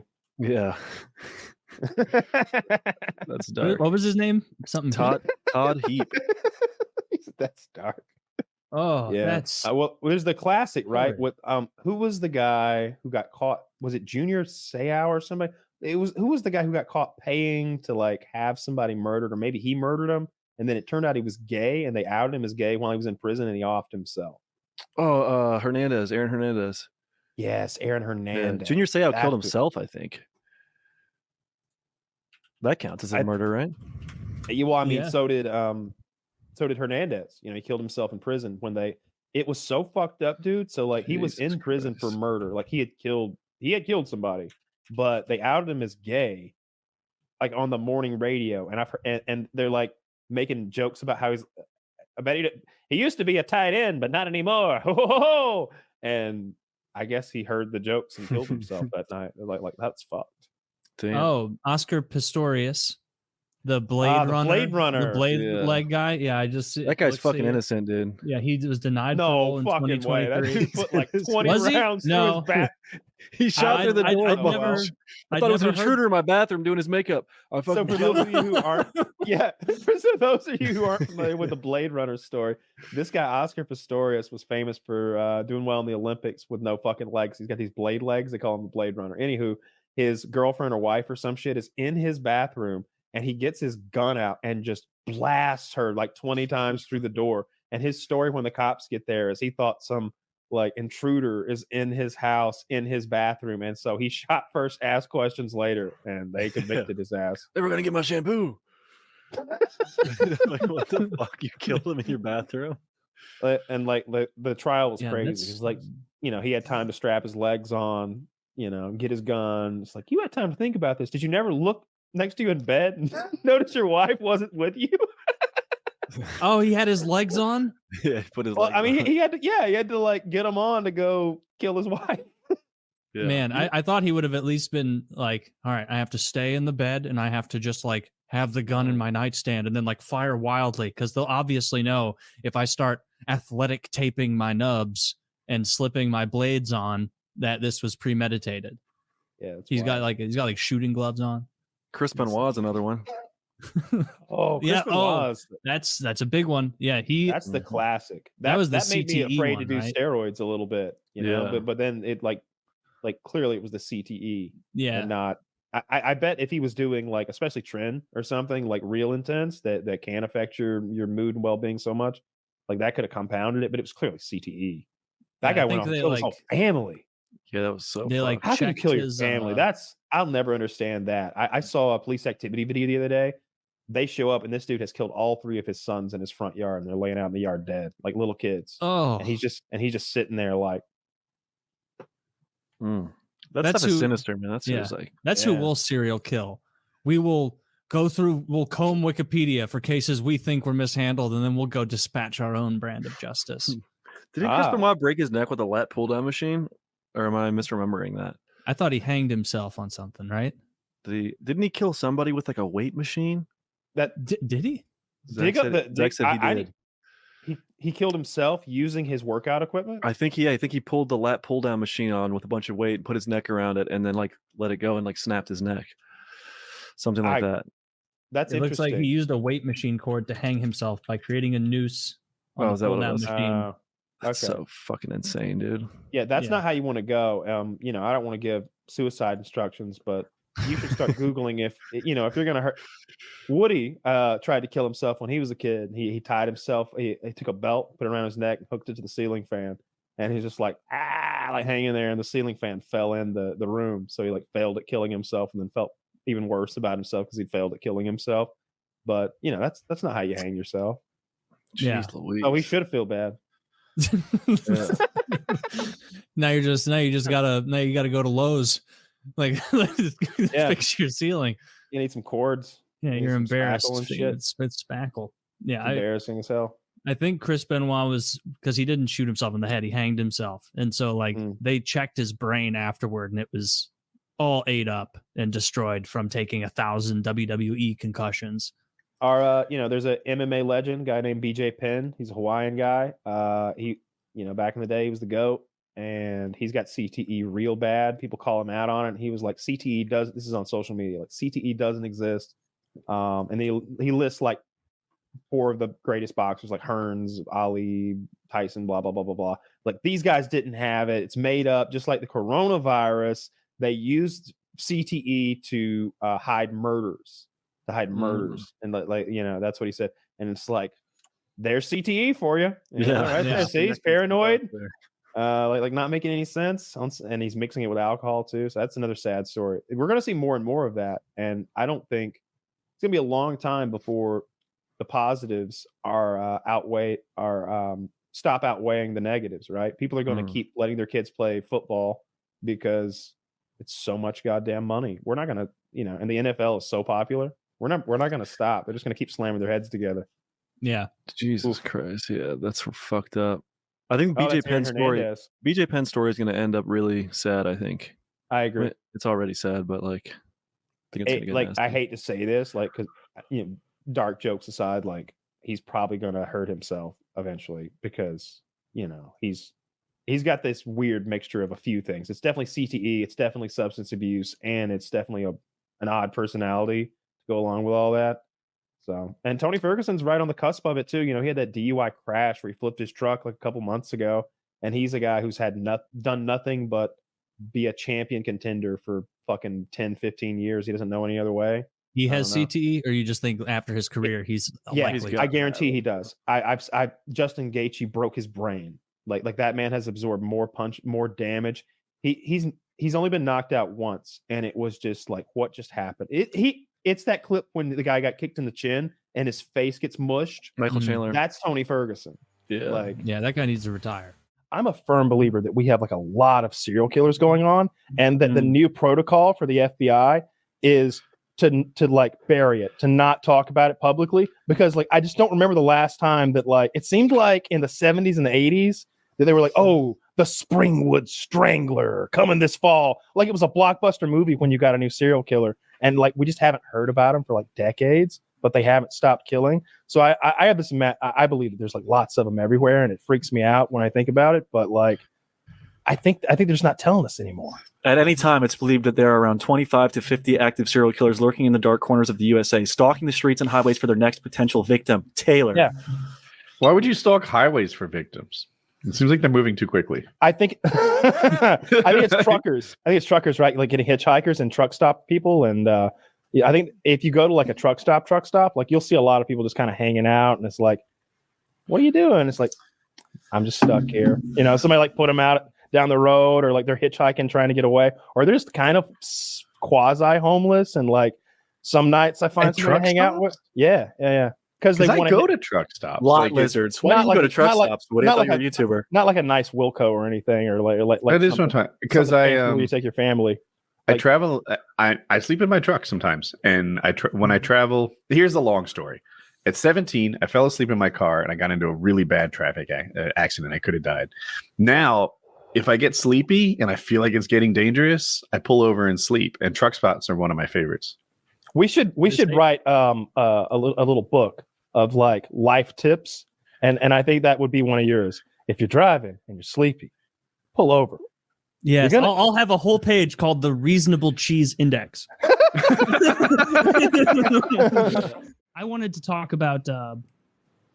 I know Kyle didn't want to talk about this, but and it's not hockey. I should have led in with hockey and then tamped it down to something else so that I could have got it. I linked that. Did you see 10 random objects that were actually made from human skin? That are made of human skin. Yeah, I've seen this list before. It's some terrible stuff. It's really interesting to me. Yeah, I have no problem with it though. Like the terrible thing is that many of those items were like people that were like murdered, and then you made the skin suit. But just something made of human skin wouldn't bother me at all, especially if it was nice. Like I see that book there. I guess the cover of that book is human skin, like the Necronomicon. I'd like to see what that felt like. Like, is that like the softest calf leather ever? Does it feel like a lady's ass? Like how smooth? What does this feel like? Are there like what does it feel? It doesn't like? feel as nice as like cow leather, because cow leather's thicker and over time it probably feels better. Like every time you watch a documentary of like a serial killer's skin lamp, it never looks like it's been preserved well. It always is clear. Like when you look at it, you don't go, "Oh my god, he went to like Cambodia and got an exotic lamp." It's like, no, a serial killer made a lamp out of someone's skin that he tanned in his garage. Like it doesn't. So, yeah, I like that. I don't know, those one. skin trousers, those like Norwegian skin trousers. Someone went to effort. They have to. Those are so good. They managed to skin the cock and balls too, and include those in the pants. So I imagine that you would put your own cock and balls in the skin of the man's who you're wearing. It's like I've got some underwear that has like an elephant trunk for your cock. It's just like that when you put on these human skin trousers. You put your cock and balls in the skin that once housed the other man's cock and balls. Yeah, this is the description of these. And Kyle is 100% right. It's just imagine your body cut off a little below the belly button and then just skin pants. And they're like footy pajamas because the toes are there too. But then 17th century Icelandic necropants or nabrok are the trousers for you. Oh, that's written oddly. In order to make the magic skin pants work, you have to get permission from someone before they die to use their skin as pants. After they die, you dig them up and peel all the skin off of their bottom half without putting any holes or tears into your future money makers. There are a few more steps to activating the magical pants, but compared to peeling skin from a human being, they're a piece of cake. What surprised me by this description is it said after they die, you dig them up, which lets me know that the first step of getting permission to use someone's skin as pants has not been fulfilled in many of these cases, because you don't go, "Hey, can I use your skin as pants?" And the guy goes, "Fuck off, dude. That's gross." He goes, "All right, I'm gonna get him anyway, idiot." You know, I didn't even have to ask you. Try and stop me. Yeah, this was a courtesy. This was to save me and Aaron to go get a shovel and a wheelbarrow. I'll get those goddamn leg skin pants from you, Bjorn. You're getting all the ladies. I can't stuff my cock in your dead flaccid skin sleeve and go to town on some Nordic bitch. Oh man, skin pants double as a prophylactic. Yeah. Oh man, that's good thinking. It's troubling how realistic that looks. It's like real. Yeah, there's a reason for that. It's not. No, but like you know, when you imagine stuff like that, you're like, it probably doesn't actually look like it. Like it's probably been so much age that like there's holes and it's fucked up. Like no, this like it looks. Fine pair of pants. Yeah, it's a nice pair of pants. I'd wear those out on the town. You'd get a lot of looks. Maybe some high tops. Finish it off with like a retro. Well, I wear a 13. He wore an 11, so we're already in trouble. You know, so we're really gonna have to cut those toes. So fucked. Yeah. I would be okay with human skin products. The same way I'd be okay with cannibalism. You know, like people act like eating another person would be like, oh god. Like I always see them in the movies where they're starving, and it's clear that we have to eat the other person, and it's just like this agonizing decision. And they never even go. They often don't go to the effort to make it even taste good, with like some hot sauce packets or something. They're just like, yeah. If you're on a plane, you'd think there'd be all sorts of seasoning and stuff. Peanuts. Yeah. You get a couple Prepare of those a airplane dish. nuts. Have like a little stir fry. I don't know why you don't go through a little trouble, make it nice. Like once I'm in the position where it's like I've gotten into that mindset that like, look, it's me, Woody, and Taylor. The dehydration is clearly taking Woody faster than Taylor and I. He's not gonna make it. Tough break. We start looking at those calves hard, Woody. We start looking at them What real is the hard. first thing you eat on me? I would honestly eat this piece right here. See I've this heard muscle? that. Mhm. It looks just like it. Like imagine like a drumstick, like a chicken stick. Grab the thumb and you got it. Like it's just that nice. I would chunk hope of muscle right there. that when you ate me, you were hungry enough that wasn't enough. Oh, it won't be. No. If someone no. eats me, Because you're gonna having go a bad snack. quickly. You're gonna go bad quickly. I'm gonna gorge myself on Woody. I'm gonna eat the thumbs. I'm gonna eat like the backs of your calves. You know I'm gonna why eat in my that mind spot we're right not above going your bad that butt. quickly? Because the plane went down in Alaska. It's a movie, right? Well, I chose life raft, and we're in the ocean. I'm gonna drink your blood. I am. Wait, this matters. Are we doing life raft or are we doing like island or land? Life raft stresses me out from the start. Let's not do that one. Life raft is hard. let's We're drinking do Woody's blood. An island. Isn't there a movie where they that explains the dehydration comment? Is there a movie where the airplane went down in Alaska? It was like a soccer team or something? It's called Alive. And I don't believe it was Alaska, but yeah, it goes down like up in some snowy mountains, and it's a true story. And a few of them hike out and get help, and it comes back to them. Spoiler alert! But during their stay there on that like mountain and their plane, yeah, they eat the dead bodies. And people were I would eat judgmental. They Woody's felt like they calves didn't eat. for sure. They felt like they didn't wait long enough. They're like, oh man, like I totally skipped lunch. It's time to eat some Taylor. I would start eating right away. You don't wait until you start getting weak. Until maybe the cold takes you one night. Like you want to be strong every single day. I watch those old movies, like by old I mean when they're depicting swords and shields in the Dark Ages, and they'll be like, "Eat for your strength, my lord." And you know, nowadays when somebody tells you to eat for your strength, you're like, yeah, I'm gonna eat. You know, just chill out. I'll be fine. I'll have a Coke later if I need to. But back then it was like, no, bro, eat for your strength. If you get shaky out there, it's game over. Like you have a hypoglycemic attack, your blood sugar gets low. We leave you in the ditch like Larry. Remember Larry? He didn't eat breakfast either. Do you see? Old fucking hypoglycemic had to keep Skittles in his pocket. Larry didn't pan out one of those days after he left the Skittles in his pocket in the wash, got all ruined. Definitely not. I wanted to ask Josh. I was over on your channel looking around. You made a video talking about. I didn't watch it intentionally because I wanted to let you talk about it. For sure. So you were either roommates or buddies with a convicted serial killer while you were in. Oh yeah. Yeah. How did you meet him? And then what was that friendship like, or acquaintanceship, however it was? Yeah, I guess I should say acquaintanceship, because me calling him a friend, I didn't realize people were going to get so pissed off about that. But I guess I should say acquaintance. Sure. I mean, I was in prison here, as a disclaimer to everybody. It's not like what am I supposed to go do? Go hang out with all the Boy Scouts and the people that went to too much church and got arrested, you know? Mm-hmm. But yeah, his name is Clarence Heatley. He was known as the Black Hand of Death in New York. He was a terror for a long time. And he's a Talladega medium. And a lot of people are always like, if this dude, because this dude, man, he kidnapped Bobby Brown, for example. That's what I discussed in the video. There's a lot of evidence, you know, that he kidnapped Bobby Brown and Whitney Houston paid the ransom money. The dude was linked to like 13 murders. I had no idea that this dude was that big of shit when I first met him. He's just an old orderly now, which is kind of ironic because in his criminal organization, he had a set called the Janitors that disposed of the bodies. Now he's a janitor for the rest of his life in prison. Well, that was his prerogative. Yeah, he came full circle, karmatic, if nothing else. You know, how did he murder people? Was he a strangler? Was he a prostitute kidnapper and murderer? Yeah, so the thing is, he wasn't a serial killer for fun necessarily, like most other serial killers. He was a serial killer by definition of having a certain amount of victims, you know. But yeah, his typical thing was strangulation. Many of the murders were not committed directly by him. He was pinned individually with like 13, but like 50 have been linked to him and his crew. You know, they called him the Preacher Crew. There was some big movie about it called Paid in Full. And I didn't watch that. I actually read a few conflicting articles and apparently got some of my information wrong in that video. And boy, let me tell you, I'm not hearing a lot about that. Yeah, that'll happen.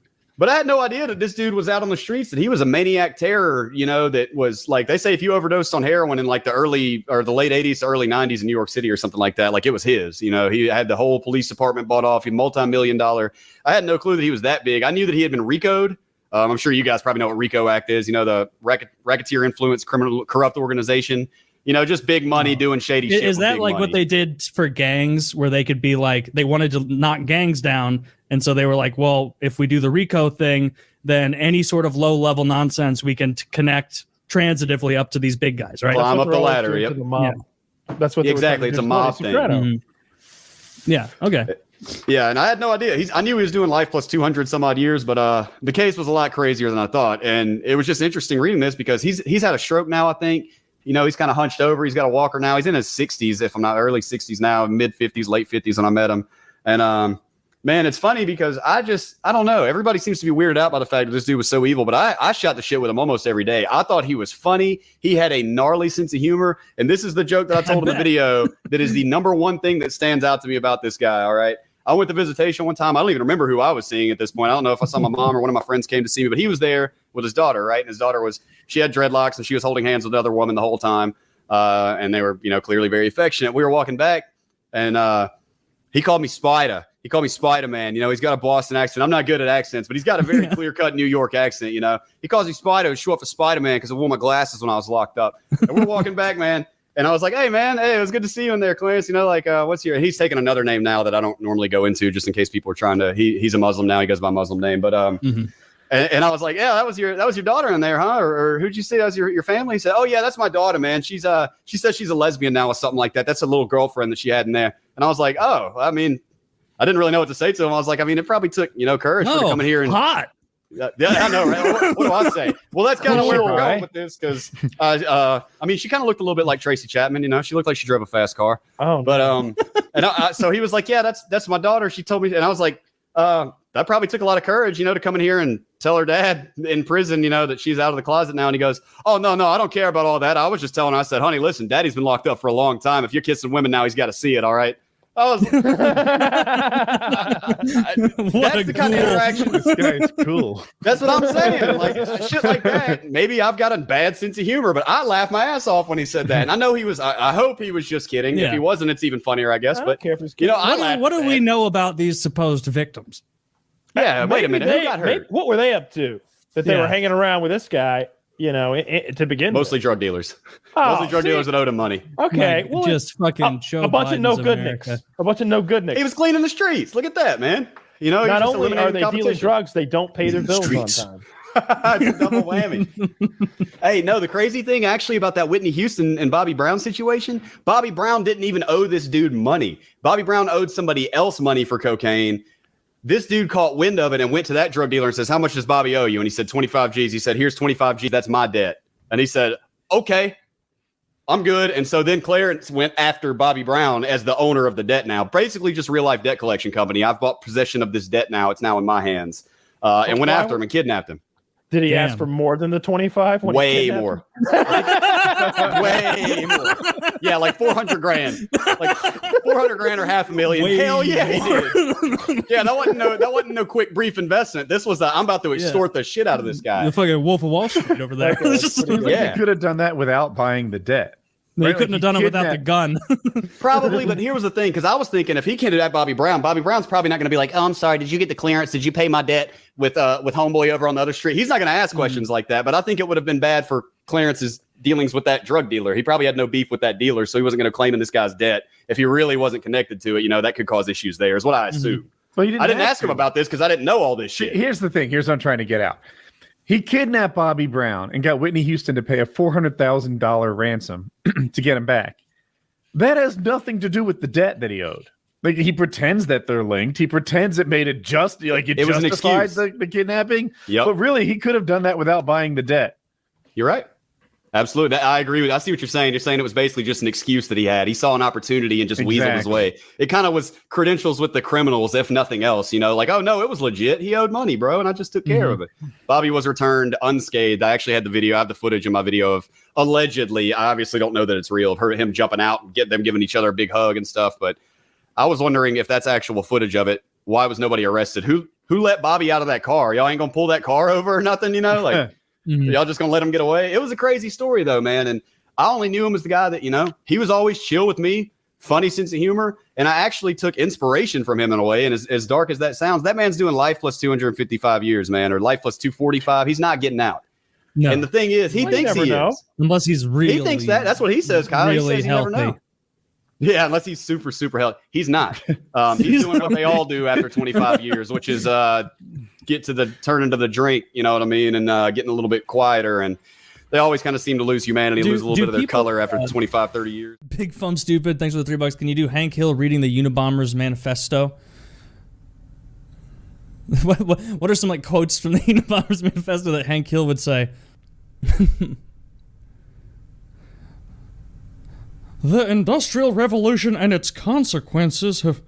Oh! Bobby, what the hell are you reading? Alone in your room. Dad, you don't even understand how evil the government is. Oh, this kind of hippie talk has no place in my home. Well, I think it's good that he's showing an active interest in politics. Peggy, he's reading the Unabomber. So, a 17-year-old, that's really sad. Oh, yeah, like, I misheard it. I thought he was 70-something. 17-year-old died, 75-year-old injured, correct? Yeah, like blew her hands all up and you know, shrapnel all on her face and shit. How many total bombs have there been? Like 3 bombs. Yeah, what was the age of the other over, one? Do we know? Like the last week and a half, 2 weeks? Like ever since the second? Yeah, that's what it looks like here. Yeah. There hasn't been one recently, though, so, you know, that's good, I guess. Bombs have got to be, like, the scariest thing in that way, you know? Like, any maniac can learn to make it, you know? And then what's to stop someone, like a crazy person, from just putting it on your doorstep, like this guy's doing? I don't know how to make a bomb, actually. I mean, I don't either, but, like, the Boston bombing kids figured it out. Google exists. Here, I have a story. So, way back in my first job at QAD, or one of my first jobs, someone made a bomb, and it turned out they learned how to make the bomb on the internet. Now, this is like the mid-90s when the internet was new. So people don't know like what the scoop is with it. They're still developing their opinion. And the guy, I guess there's like an anarchist handbook or something like that. And that was on the internet. So someone Googled how to make a bomb and then hurt somebody with that bomb. Well, everyone's like, wait, what? Like, that's on the internet? That was before everything was on the internet. And they're thinking, well, maybe this internet thing isn't a good idea. Maybe we should shut down the internet. Maybe the internet shouldn't happen. These are the weird things that are happening when like AOL is new. And one of my coworkers was like, you know, you can do that. So just to kind of, you know, like see what's up, he went to the search engine of the day, like Alta Vista or something. He Googled how to make a bomb, printed it out, and left it at the company printer, like without really thinking about it. Like, you know, you print something out and it's still there 6 hours later, and you're like, right, yeah, that thing that was barely important to me. Not a bomb instructional. Well, yeah. Like maybe an Excel sheet. Yeah. That you forget about. So it like became this thing, and they like tracked down who printed it, like using logs and such for the printer queue. And sure enough, it was a guy I call my friend. He was kind of a really good sysadmin in IT who just hunted it down and made it happen. And they had to talk to him, but he's so good-hearted. Once you found out it was him, and he was like, I just wanted to see if it could be done. It ended there. But yeah, it's not. I mean, you can do the right paperwork, and you can make yourself a pipe bomb. I mean, oh, you can make it legally. legal? You mean? Yeah, you can legally make yourself a pipe bomb. I know this guy. Of course you do. I know this guy. What a crowd you run with. Look, I know a lot of people. All right, they're not all maniacs. This guy's out there. We in private, we're like, wish that he didn't do these sorts of things. You know, he's really poking the beast in the eye on purpose here. But basically, he was selling the pipe bomb bodies, and you know, all you gotta do is fill out your ATF paperwork, and you got yourself a legal pipe bomb. Also, Molotov cocktail bottles, you know, and you just do your paperwork and you're good to go. But he's not selling active bombs. These are like he's selling you everything you need to make a legal one. He's selling you the body, and he tells you. So he sells bomb kits, basically. Yeah. I don't understand the Molotov That seems cocktail kit. ill-advised. It seems like a Molotov cocktail kit is like a bottle of Absolute and a rag. Well, Absolute isn't flammable enough, not even close. But so you'd want to use gasoline or something like that. Okay. But it's also defined as a destructive device by the ATF. So by making one, you've just committed a felony. So if you wanted a legal Molotov, then you need to go to that guy. Here. See how he's engraved the thing with like a serial number on the glass bottle and everything? Like you'd need to do something like that. But if it was ever used by someone breaking the law, it's going to shatter, right? Like, how would the serial number be helpful? That's not the point of registering it. The point is jumping through the legal loophole to actually it's to prevent people from making these things. Yeah, you can make one and then throw it in your backyard or whatever, you know. Like, don't film it. Well, I'm saying if you did the correct paperwork and everything. Oh, okay. I didn't follow That's what this link here is like describing. He was selling these Molotovs for 125 and the pipe bomb bodies for 175. I also always assumed that Molotov cocktails like had vodka or like really, really strong alcohol in there, just because it's a Russian word. And so, but yeah, gasoline makes a lot more sense. I doubt the Russians over there, like in the war, World War II or whatever, were wasting vodka. Like, they were probably wanting to drink all their vodka, throw some gasoline. Makes sense. The more you know. A little liquid courage to help you throw it. Yeah, this is all coming together. Those evil Nazi tanks as you wait for your comrade to die so you can pick up his shitty gun. It explains why it's never like soda bottles or something like that. You know? Yeah, I'm pretty sure a Russian guy named Molotov came up with those during World War II. But this guy also made. So it is just a little bit absinthe, little bit vodka, and you have fun night all night, and then it gets co-opted, and then no, the Molotov cocktail is the homestand of my bar. Everyone have fun at Molotovs. Like this guy also made a legal suicide vest, that you could wear. What is with this guy? What he likes? Fuck? He likes getting attention for this sort of things, and basically doing ridiculous things that for some reason are technically legal. And so that's what he does. I can't remember what the serial number was, but the serial number was something incredibly inappropriate. It was like infidel or something like that. It was something crazy. It was something very inappropriate. That's what he serialized the thing as. But he had it strapped onto a sex doll for like display purposes and stuff. He blew himself up a little last year. He's fine. It works. No, not with the vest. As you can imagine, this is the sort of guy who tinkers with explosives a lot, and I don't remember exactly what he was doing, but he had a mishap, and he blew himself up a little. He's fine. It feels like if you play with fire long enough, you'll get burned. Like it's the nature of it. Yeah. I've talked to a lot of guys who do that sort of work, and asking them basically that question. He's like, well, if you follow these steps and these parameters, like, no, you never blow yourself up. But, sometimes you want to have fun, right? And sometimes, people cut corners after they get comfortable enough. Every carpenter I know takes the safeties off their saws. They get in the way. Yeah, that's true. Yeah, stuff like that makes, yeah.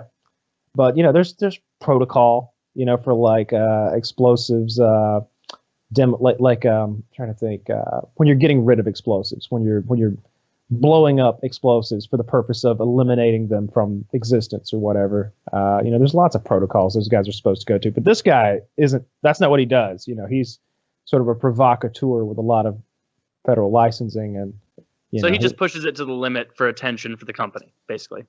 Yeah, pretty much. Yeah. Because I can't imagine the market is that big for people who want to buy suicide vests and pipe bombs. No, he's never sold one. No. He's never sold a suicide vest. He just made one to show that it could be done legally. Now, call me a libtard all you want. I don't think you should be able to sell suicide vests. It's like, this is a defensive vest. I want my whole family up before you take them. Like, we're in here and I'm wearing my suicide vest. Let me see if I can find the picture of it. Like, he texted us a picture of it one time, and so we were just like, I don't even want this on my phone. What the fuck is this? But it's online. Let's see. It's weird. Like I wonder what it takes to make it a suicide vest, right? Because I'm picturing a photographer's vest. I don't know if everyone knows what they look like, but photographers always have pockets all over the front for like film and lenses and batteries or whatever it is photographers are strapping onto themselves. It seems like you could replace that with whatever they use, fertilizer or something, and make it a vest. Yeah. Well, there's more to it than that. You know, there's shrapnel. You add shrapnel, and you know, you really don't need it. Like binary explosives, like tannerite or whatever, is kind of too low velocity, so his is high explosive, and that's what like the actual terrorists use. They usually use Simtex or C4 or something they've cooked up with. I was about to start naming ingredients, but it'd be funny if someone showed up, tried to figure it out on their own, and just like killed themselves, and that was it. The little poof, it went inward. Or it's just like a vinegar and baking soda one. He's falling out! I use Coca-Cola and Mentos. Didn't go Stay anywhere. away or your shirt's going to be clean.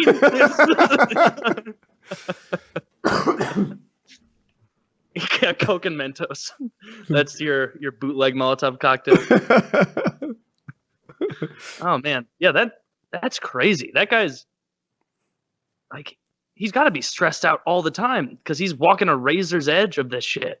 I'm trying to think, or I guess he must not be if he's got all his ducks in a row. Yeah, that's the case. Like he gets plenty of like situations where he's hanging out with agents and they're, as he says, looking at him like he has a dick drawn on his forehead.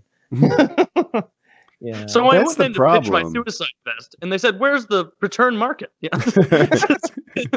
Yeah. Part of his like never had a repeat customer. Yes. Best suicide vest in Texas. Yeah.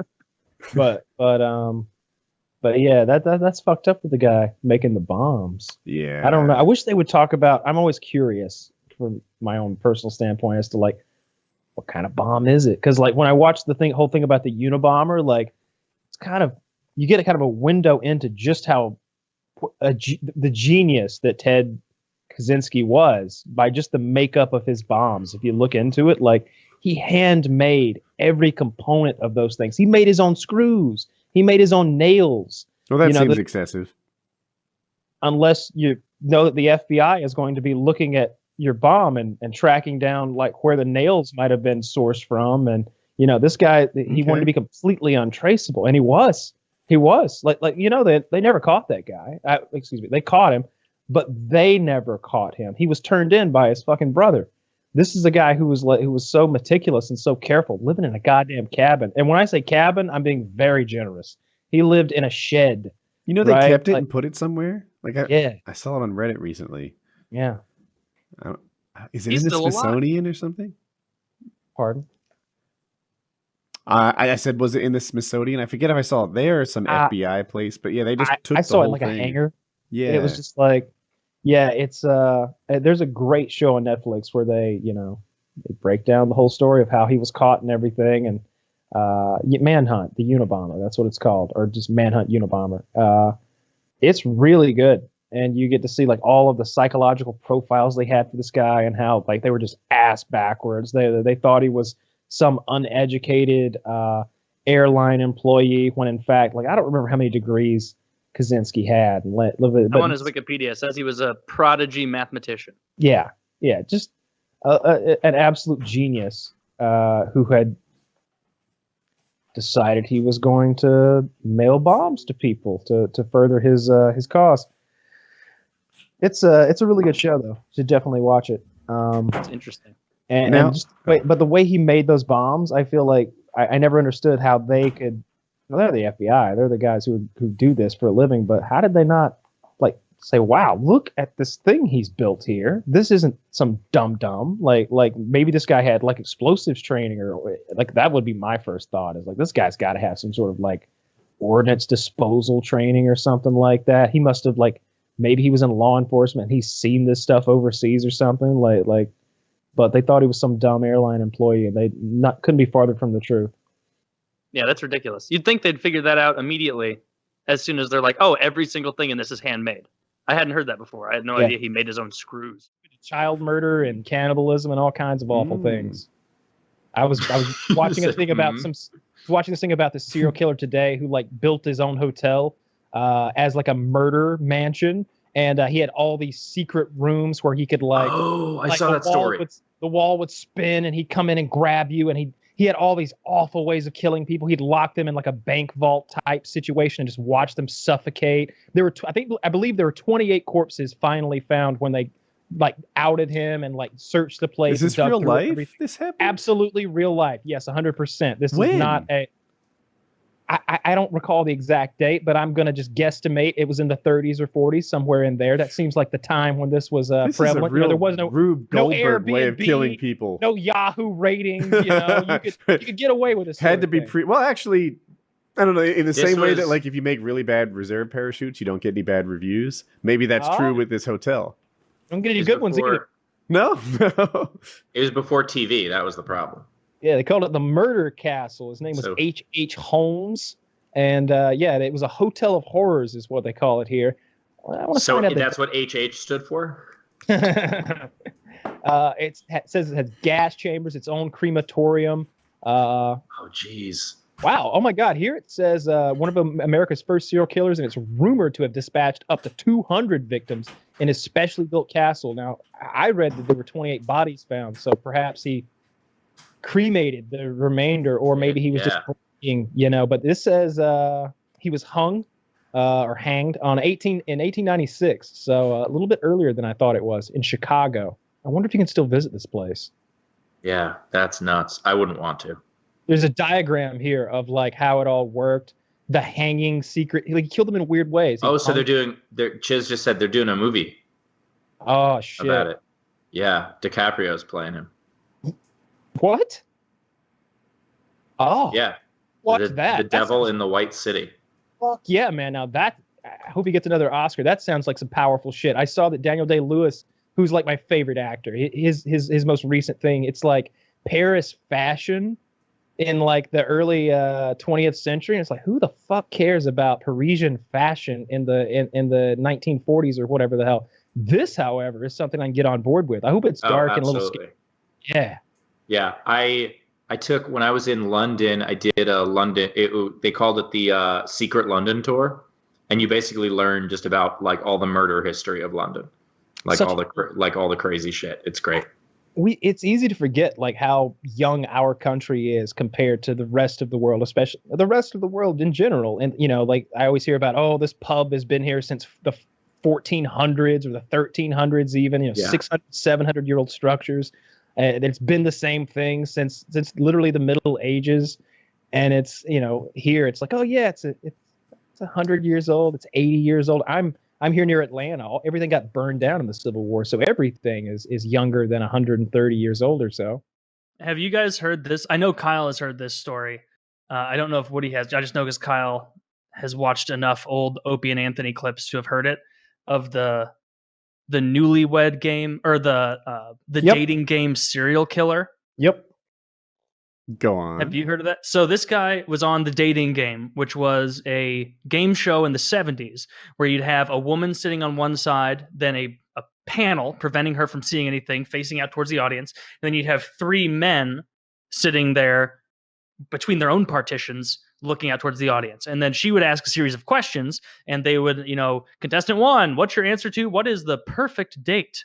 You'd say, oh, well, I want to go to the drive-in and not allow black people to sit next to me. Like, all right, that's an interesting thing you're going to say. What about you, contestant two? And they go through and do all that. And the winner of one of those games was this guy named Rodney Alcala.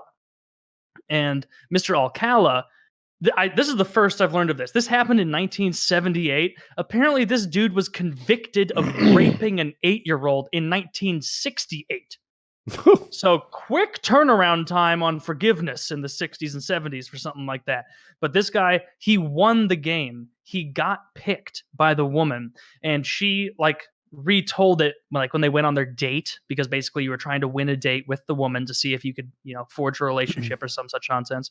And the woman was retelling to people yeah, I knew immediately that he was not a normal kind of person. He stared right through me. He had dead eyes. Like I didn't know how to react to him. Like it was very upsetting. I had no idea the things he'd done or what he was going to do, but even just sitting there having dinner, I knew, kind of got the chills. And then it came out later that he murdered 4 people. Yeah. Like methodically murdered people. Yeah. And it just fucking insane to win a game show. The most impressive part of that is that they're like, all right, well, we got 10,000 people who want to be the guy on this show. All right, we'll pick the guy who's a carpenter, the guy who's a plumber, and let's throw a wild card in. This guy was convicted of rape 10 years ago. Get this, though. He loves the ladies. 8-year-old. So let's see if he likes the ladies as well as the girls. Well, how old's our female contestant this week? Well, she's 27. What's the problem? Well, you know, I'm going to ask you some questions like you set you up with a nice man. What do you think of that, Susie? I like Play-Doh. I'm not being molested. I was watching this thing on prison, and they were talking about pedophiles in prison, and everyone kind of knows pedophiles in prison have a really hard time. And then they asked another guy, and he's like, actually, you know, like there's a whole class of people who are pretty charming, who have a silver tongue, and they do better than you'd think, including pedophiles. And they find a way to make themselves useful. You know, maybe they have a good relationship with the guards, or maybe they can get things or what have you. And I just took that and applied to this dude. He won the dating game. Not only, you know, he it's was hard very enough to get charismatic. on there. Yeah, he was probably pretty silver tongued. If you want to get an 8-year-old into, you have to have some level of charisma. Yeah, the ones who like lure the child and sort of like groom them into being like, well, I guess I'll do it. That's a charismatic guy right there, because 8-year-olds don't like to get. They hate it. That's a fact. I think that's true. Yes, this is as far as I know. I'm gonna try. I didn't like it when I was 8. No, you didn't. I've seen the video. Yeah. Tears. Cry baby. Trying to find a It's awful. There goes my political career. Every so often I think that. Like there's a little part of me that would like to run for office, and I'm like, yeah, ruined for the 92nd time. You know, Taylor, what are you listening to? You look like you're safe cracking. It was so quiet coming through, and I'm trying to like hear. There's a Russian submarine off the starboard bow, sir. Beep, beep. Anyway, they were doing the story of Amanda Knox. Do you remember her? I barely knew her name. I don't really follow like tabloid news. But I was like, Amanda Knox, I know that one. Let's listen. So here's the deal. This chick, she's young. I don't know how young. Call her 17 to 19, something like that. And she's in Italy, but she's American. So her Italian is terrible. And she has a roommate that she's friends with, but not super close with. Her roommate had another group of friends that she was even more close with than she was to Amanda Knox. And her roommate, let's tell it this way. So Amanda comes home, and I guess the door is open when it shouldn't be. And someone didn't flush the toilet, which is not common, right? These girls always flush their own toilet. And she left. So Amanda Knox gets her boyfriend to come back, and for whatever reason, the police just show up. It turns out the police were part of like an electronics crime unit, and they found her roommate's phones. She had 2 phones, and they were returning those phones to her roommate. So it's Amanda Knox, her boyfriend Raphael, and the 2 cops are there. And they're like, oh, police, this is terrific. This place is sketch. I'm glad you're here. There's poop in the toilet. That's weird. The door's open. That's weird. And her roommate's door is locked. This door, her roommate would lock the door for like 2 minutes while getting changed. But mostly she wasn't a door locker. It was weird that her bedroom door would be locked. And the police are like, we can't knock down this door. It's against our procedure, etc. And they look around. Boyfriend's like Captain Hercules over there, and they're like, dude, kick down this door, right? You're not a cop, you're just a guy. Your girlfriend's asking you to kick the door down. He does. And he kicks the door down. Everyone starts screaming, right? And Amanda, her Italian is bad. She's not processing these Italian screams and everything. Something about a foot that, she doesn't know. Her roommate is dead in there, murdered. And they saw part of her body, I think, under the bed, but I'm not sure about that. So then the Italian police get in their head that Amanda Knox is an absolute sex fiend and that she and her boyfriend had done some sort of like murder, rape, orgy thing, and they killed her roommate, possibly because she wasn't slutty enough. And the police run with this theory. Some evidence comes in, like finally a few weeks later, the DNA evidence comes in, and her roommate had been fingered by someone who is not Amanda or her boyfriend. There's another guy. They find out his name is Rudy. So Rudy was I feel like it's racist to say, an immigrant. I don't know what he was, but he was an immigrant. He had no job, and he had a record of doing some sort of bad. He had been in prison before. And he's the one who left DNA inside her roommate's vagina. Now, it wasn't semen, mind you. It was finger or something. And the police, though, they don't let Amanda Knox off the hook. They still think that she's behind this thing. You know how in America, how many days can they hold you? Is it 2 or something? And then you have this right to a speedy trial. Like they have to acquit you, and then the whole bail thing can happen. But they can't just lock you up. In Italy, it's not 2 days; it's 4 years. Jesus Christ! Yeah, mamma mia. That is. They can hold you for crazy. 4 years while they like get their case together and get ready to charge you. And you know, they're like interviewing her harshly, this interrogation, and they kept telling her that she needs to remember that she did this. She needs to remember how there was this big like sex thing, and the tabloids are running with it like crazy. She's nicknamed Foxy Noxy. And, God. Yeah. Idiots. And she's just this like naive girl who doesn't understand what's happening. She doesn't have an attorney for the longest time. At one moment, she remembered, right? This for a like they gaslighted her into thinking that it was true, and she's low on sleep. They're just going at her, and she's like, yeah, I guess we did that, and she just wanted to please the interrogators. She's young, she's not even getting all of this. She there was some weird things like that. I guess she had a coworker who was sick, and the boss said, we need you to come in. And then she's doing this by text. And then the boss says, never mind, we don't need you. And she's like, okay, see you later. In America, that means goodbye, right? Goodbye until next time. The Italians saw this as plans to meet up and, you know, like do this whole sex murder thing because she said, see you later to her boss. All these things are getting twisted. She doesn't speak the language well enough to present her case. And it was years later before she was not just found not guilty. I guess you could be found innocent in Italy. And they also chastised the prosecutors on how to deal with this thing. So how long was she in jail? Between 2 and 3 years, I think. One of these days they'll get her. Don't worry. She made out like a bandit. So did they find out who did it or no? It was that dude. So same fingering dude? He claimed that the two were sort of like going to be romantic. Zach says 4 years. Okay. He claimed that the roommate and Rudy, this is the immigrant murderer dude, were going to be romantic. They didn't have a condom, and then they like decided to stop there and go get one or something. He went to the bathroom. While he was in the bathroom, another guy came in, murdered her, and left. And he hid the whole Don't you hate when that happens? It's so stressful. Yeah. I wish this sounds like that. You wish you had some tigers. I forget that. Aside from that story being unlikely and unbelievable, they had some evidence that proved that wasn't the case. I think maybe Rudy's. Oh, and then he like, well, like, why are your fingerprints all over and the blood, and why are your shoes in the blood and this and that? And he's like, I was trying to help her after she got murdered, and that's why my hands are all over her, looking like I was the murderer. Yeah.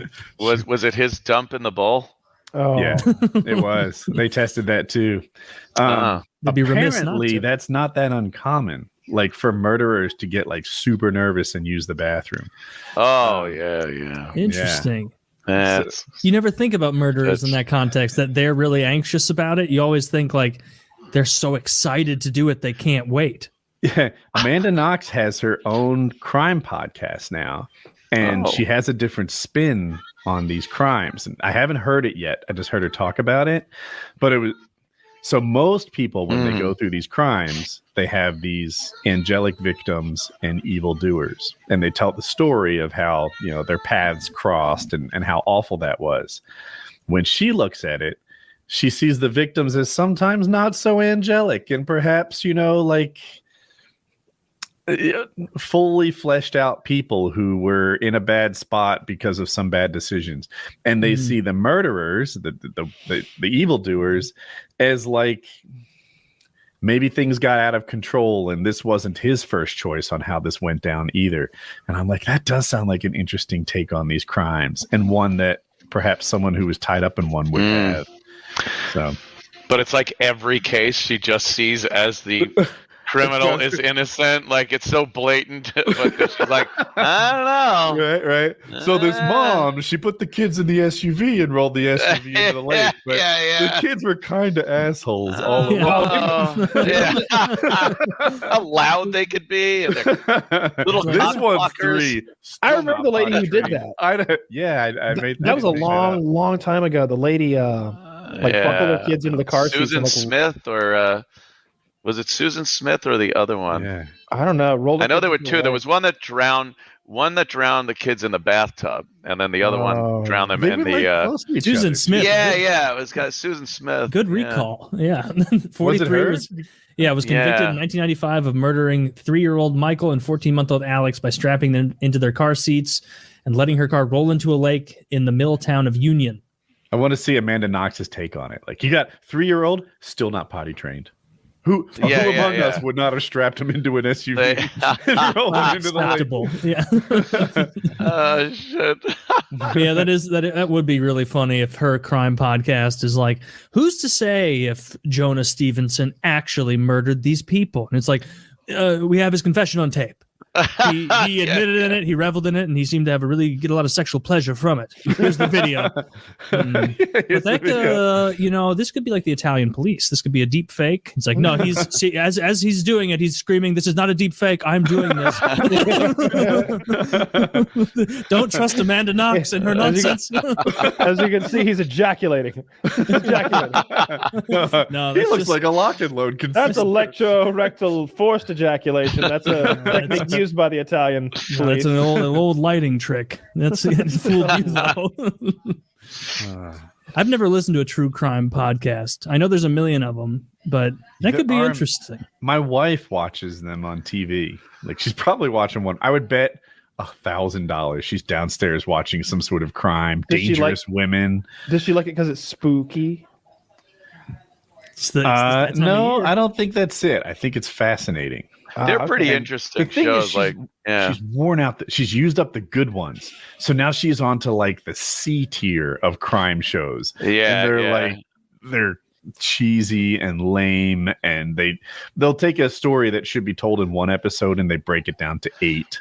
And so it just drags on, and they take you down rabbit holes that you didn't need to go down. Yeah. A lot of the shows are like that. Like Forensic Files is really good. I like watching that, especially it's on in every hotel room. So if you're ever staying in a hotel, it's the easiest thing. Yeah, that's very true. Followed Gabby Petito at all? I don't know what that is. I don't even know who that is. Okay. Gabby Petito was a van life chick, cute girl, and Instagram. Oh, yeah, her. She's a big story right now. So she traveled out with her boyfriend. There was a 911 call, a little domestic dispute. And a few days later, she goes missing. Mm-hmm. Boyfriend goes home without her. Oh, I'm sorry, fiance. And he's like, yeah, I don't know what happened to her. Yeah, it could be anything. Well, now they found her murdered body, homicide. Okay. Ooh. And do they know how? Like strangled or shot or? They haven't told us. Okay. Yeah. So all they've released publicly is that they ruled it a homicide. Mm-hmm. And the boyfriend is now missing from this thing. And they got him too. Natural conclusion. Most people think that he murdered her. He is a person of interest. He wasn't originally officially. Everybody, including me, was like, dude did it, right? You know, they're not getting along. The 911 call is interesting because there's police body cams, and you can see the footage. And she called about this, you know, wanting the police to come help intervene.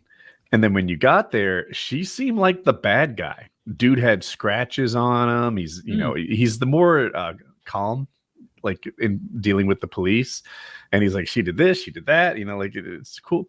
They just separated them. One stayed in the van, one stayed in a hotel for that night. Not a good situation, but also probably not like super. I don't know. I've never had the police or the domestic disturbance at my house, but whatever. Now she's dead. And there's a question of why are they looking at her? She's a pretty blonde woman, or she was anyway. And there's a term for there's a term for it, missing white woman syndrome. And I think who's the comedian who used to do? Is it Hannibal Buress? Patrice O'Neill. What? Yeah. Oh, you're right. You are right. Yeah. He was to the be one like, he said, if I ever go out in the ocean, I'm putting a little white girl baby on a keychain. That's great. Yeah, just so they come find him. There she is. And that's the dude. That's the fiance. Thanks, Zach. And so they're like, hey, is this missing white woman syndrome where they're only reporting this story because she's a pretty blonde? And there's something to be said for that. Like, I don't know how many can we like name? It's more of a mystery. Natalie Holloway, Chandra Levy. Like, oh, okay. Seems like that's another valid argument too. You know, like, yeah. And she's an Instagram influencer. I don't know how big her Instagram was, but there are thousands of people following her story and her, you know, wonderful fake van life, and you know, just what a privilege every day waking in these amazing sunrises is. That an Instagrammer might put about van life. So, like, look, if any of us like just did the van life thing and then showed up and then like my wife came home and I'm missing and she pretended like, yeah, I don't know what happened to that dude. It would be a story too, even though I'm not a pretty young white woman. And because, you know, whatever, like 400 million views on my YouTube channel, you know, people would have an interest in it that they wouldn't otherwise. Having said that, tell me all the stories we hear about missing old dudes or missing people of color. Like, it totally doesn't exist. I don't know. I guess you're really talking about this news media and them. You know, it's what sells. Yeah, what they report on. Like if he had killed her on the side of the road and the police cam saw it, it wouldn't really be a story. You know, like it would be like, oh, this maniac murdered his girlfriend. What a crazy, like, and it wouldn't have gone anywhere. Like the guy, her being missing, body found in the woods, like a guy mystery. Disappears. It's like, I think the mystery is what drives a lot of people. Because like true crime is huge. Like some of the biggest podcasts in the world are true crime. Have you ever seen Mr. Ballin on YouTube? The guy used to be a Navy. I hope I'm getting his name right. It's like Mr. and then Ballin. Ballin is spelled Ballen. And he does like 5 videos a week. He's an ex-Navy SEAL, and he does these like one of his more popular video series is called 3 Places You're Not Allowed to Go and People Who Went There. And it's things like restricted areas, dangerous places to go, things like spelunking down, like cave diving, and things like that. You know, you get that sign. It's like there's nothing beyond this sign worth dying for, and these assholes go anyway, and they don't have the right nitrogen mixture for their scuba tanks, and they end up getting like nitrogen drunkenness and then dying down in holes and stuff. He has some really creepy videos. There's this guy who was actually like a quasi YouTuber, and he was one of those guys who does like extreme hiking. It's like when you just go off into the desert for like a couple days, like just kind of wandering. And he had claimed in his YouTube video that he found this cave out near Area 51 near Nellis Air Force Base. And that when he tried to enter it, it felt like his body was vibrating, and he couldn't go any further. And he was overcome with this sensation of vibration in his body, and he couldn't go into the cave. And you know, they're like, bullshit, no way. And then some people were like, well, fucking go back and document it, dude. And like, he was like, you know what? I am going back. Well, he goes back and he's like, I couldn't find it. I was out there for 3 days and I couldn't find it. And like, the fact that he kind of came back and said I couldn't find it rather than disappearing kind of led a little credence to his original story. Yeah. And they're like, a lot of people kind of getting behind him, like, dude, go back. We want to know more about this. He goes back a third time, and he's never seen from again. They send out huge search parties, and all they ever find is his cell phone sitting in the sand out in the middle of nowhere with no damages or blood or scratches or anything. They never found him. And he's got lots of creepy fucking stories like that. And like, I'll watch like 6 of them in a row, and then I'm just like, you know what? This is fucking me up. I gotta really change the channel. Cool looking channel. Like I've never It's heard a of this great guy. channel. You can binge the fuck out of this. I love He's got spooky so much shit like content. this. The spooky, the mystery. So like, yeah, I need to watch some of this guy's stuff, but I think just especially surrounding this like missing thing, from what I've heard from you, like the mystery seems to be the driving factor. Mysteries are cool, and then like he's a very good storyteller. So like you're kind of hanging on to every word, like, yeah, and then what? Yeah, okay. Oh, he'll present the mystery. He's like, and then they smelled something funny, but no one knew what it was. And you're like, well, what was it? And then finally he's like, what had happened was a man was being chased by police. He fled up a fire escape onto the roof of the grocery store, went into what's sort of, some stores will have like this thing that makes it look much bigger than it really is, like on the storefront. And it was hollow. This big signage was hollow and had a little door to access the inside of it, maybe to change bulbs or something. He went into that hot summer day, and the store had those pillars out in front, those with like stone laid into them, kind of like some fireplaces will have in cabins. But it's hollow. It's a hollow pillar. For some reason, he climbed down into the hollow pillar, feet first, one arm pinned by his side, the other above his head. And he kept sliding all the way down into the pillar until he was jammed in. And he's technically right in front of the entrance to a busy grocery store, but no one can hear his screams because he can't really get a breath because he's so compressed. Hot summer's day. They find him 5 days later because he's leaking goo out. He's dead. He's been rotting. And it's smelling so badly that they call like a repairman or a plumber. They call it plumber because they think it's a sewage issue. But he peels off one of the blocks off the wall, and they see the guy's leg. And like, there's so many stories like that, like just ridiculous stories. That sounds cool. Yeah, it's a good channel. He's an interesting guy. Like I said, ex-Navy SEAL is. I haven't watched his video where he explains that, talks about his backstory, but his stories are really well told, and they're often dark and mysterious and fascinating. He talked about the catacombs is it Paris that has those catacombs underneath with like 7 million people buried down there, and there's miles of them. There's some creepy shit about that I watched a video of. Interesting channel. It's one of my favorites right now. Yeah, I need a new mystery or a crime thing to watch. It's a very fascinating little I guess genre. It's so hip right now. Yeah. My wife is watching it. She just consumes like every night. She's watching more murder stuff, and some of it's poorly done, but she can't get enough of it. Yeah, it's fascinating. Yeah, I like his channel a lot. Some of it is just like dumbass of the week, essentially. Like there was this artificial lake. They built a dam, and now there's a lake, and they have this thing called a spillway. When I envisioned a spillway, it's water flowing over the dam in a certain area, but a spillway, the way he referred to it, is this circular pipe out in the middle of the lake where water just flows over the top of it, over the lip of it, straight down 250 feet, and then goes under the dam and out that way. That way the water level never gets too high. It's very wide, like wide enough probably for a car to fall into. This chick swims out to it because she wants to like peek over the edge and look down into the hole. And she like swims past signage, warning, like past buoys and rope. And she gets to the edge, and there's so much current that she's washed in, but she grabs the edge and she's holding the edge for 20 minutes waiting on rescue personnel. And then she, it's a woman, so she's got no grip strength. So she falls 200 feet down. A man would have been fine. I'd have fucking did a muscle up, ejected myself out of the water like Aquaman, done like 2 wiggles like Michael Phelps, and I'd have been back on shore. Yeah, but her, that's what guys do. That's what guys do. Guys are pretty cool. Saw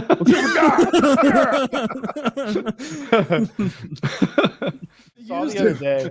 I can't remember which state it was. It doesn't matter. It's definitely a southern state. It's either Texas or North Carolina, something like that. But they were making it so you had to choose between firing squad and the electric chair. Firing squad for sure. Firing squad for sure, right? But here's the problem. You don't have me behind the rifle, okay? They just pick a few guys out, and only like, I think most of them have bullets, but one of them doesn't. And so like, if they miss and don't hit your heart, you could be bleeding out for a while. Like it could be really, really painful. Like how far are they shooting me? Can I just choose the distance, like point blank? Like I watched a movie about this, and the movie was about it was like a documentary, and they seemed like they were like the distance in a indoor shooting range, that like the farthest distance, like way too far.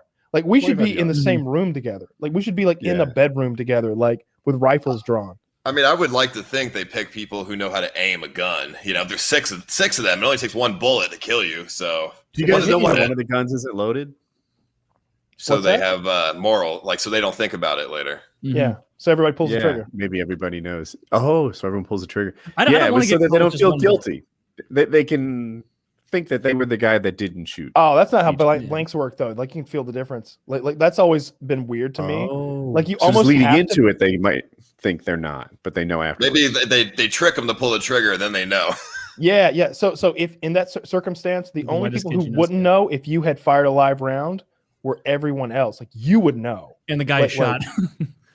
Well, he doesn't know that you're. He doesn't know shit. He's dead. Yeah. Hopefully. But yeah, electric chair seems so fucking scary to me. And then there was this other prison, and they were switching to Zyklon B, and I'm not even joking. What is that?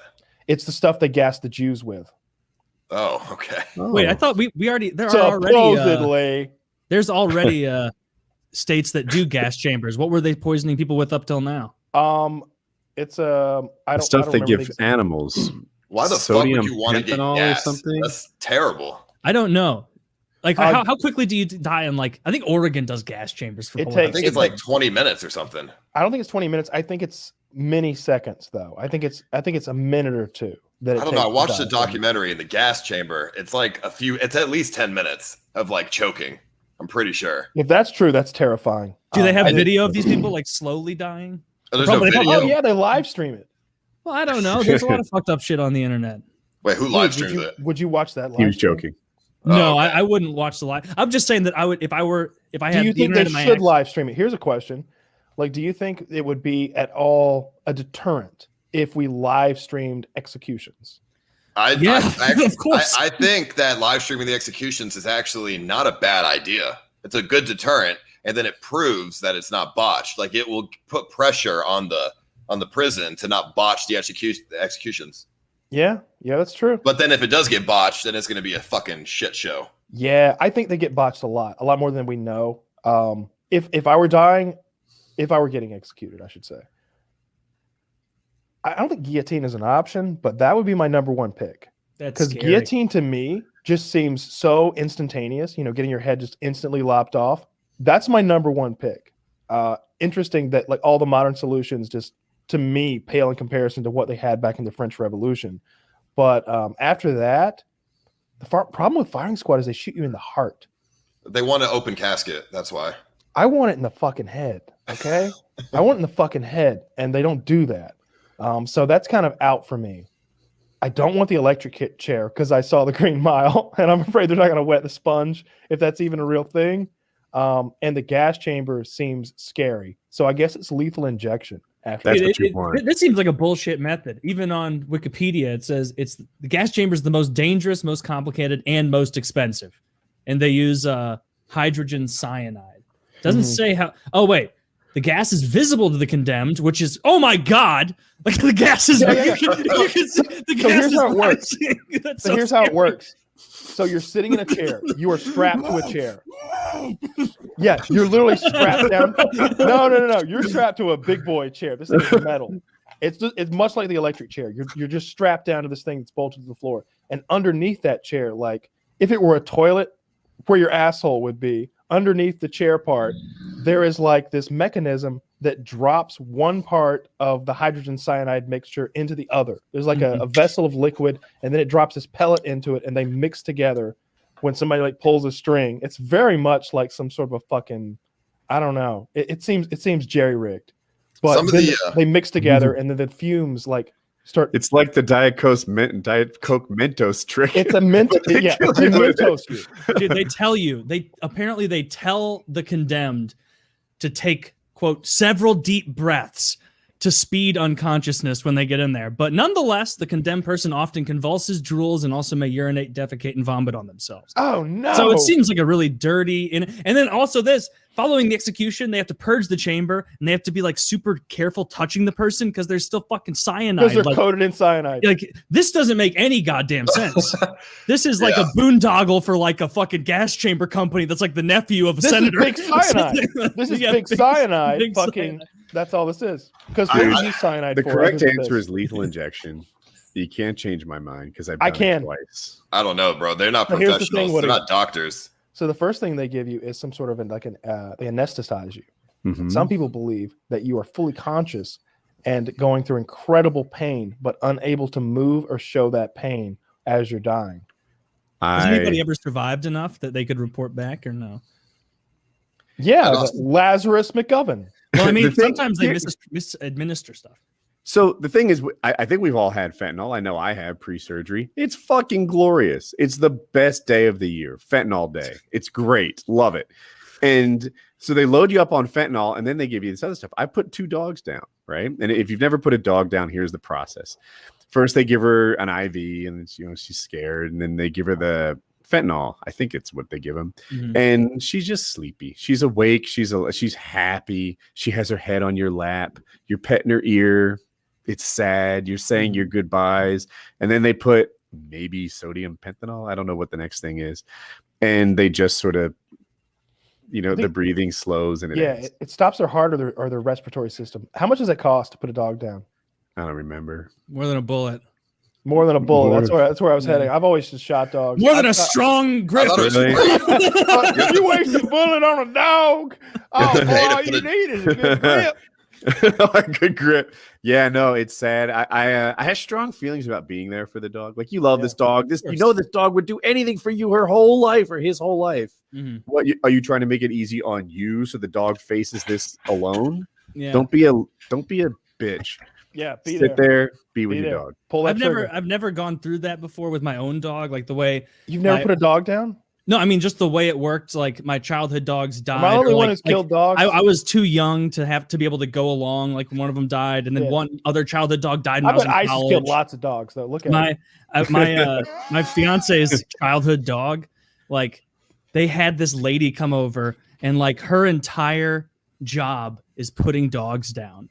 It's a terrible job. She does it like house to house, and I was like, first of all, I was like, this is like a really respectable, nice thing to do, and second, it's like you have the most depressing job because like she showed, and I was there like with my like her sisters and the fucking siblings and everything, and like this poor little dog, poor little buddy was laying there, little dog, like clearly he hadn't been with it, blind and deaf for a long time. And like this lady's like down, like on her knees, like petting him, like, so here's the process. We're gonna, everybody make sure you give him lots of attention. This is very important.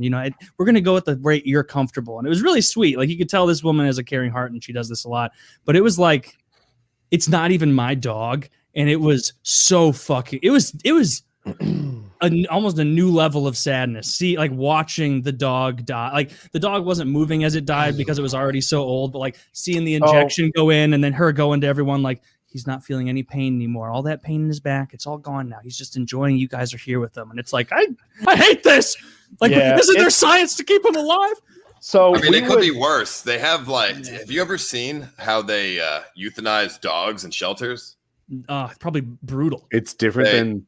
Yeah, they have so many dogs. They don't just lethal inject them because there's so many dogs. So they bring these dogs to this farm, and there's like a gas chamber, and you just throw like 40 dogs in a gas chamber, and they just get gassed. Oh, is that true? Are you? No, I swear. There's YouTube videos about it. You can look it up. It's on YouTube. Yeah, I got a couple of them favorited if you want links. But I always growing up because that's fucked up. We would always like if a dog got hurt or whatever, we would do whatever we could to keep them alive or like get them not crippled, like we had dogs that one dog tried to jump through a fucking industrial fan one time and cut his fucking leg off. And it's like, all right, We can rebuild him. We can make him faster, stronger, better than he was before. We have the technology.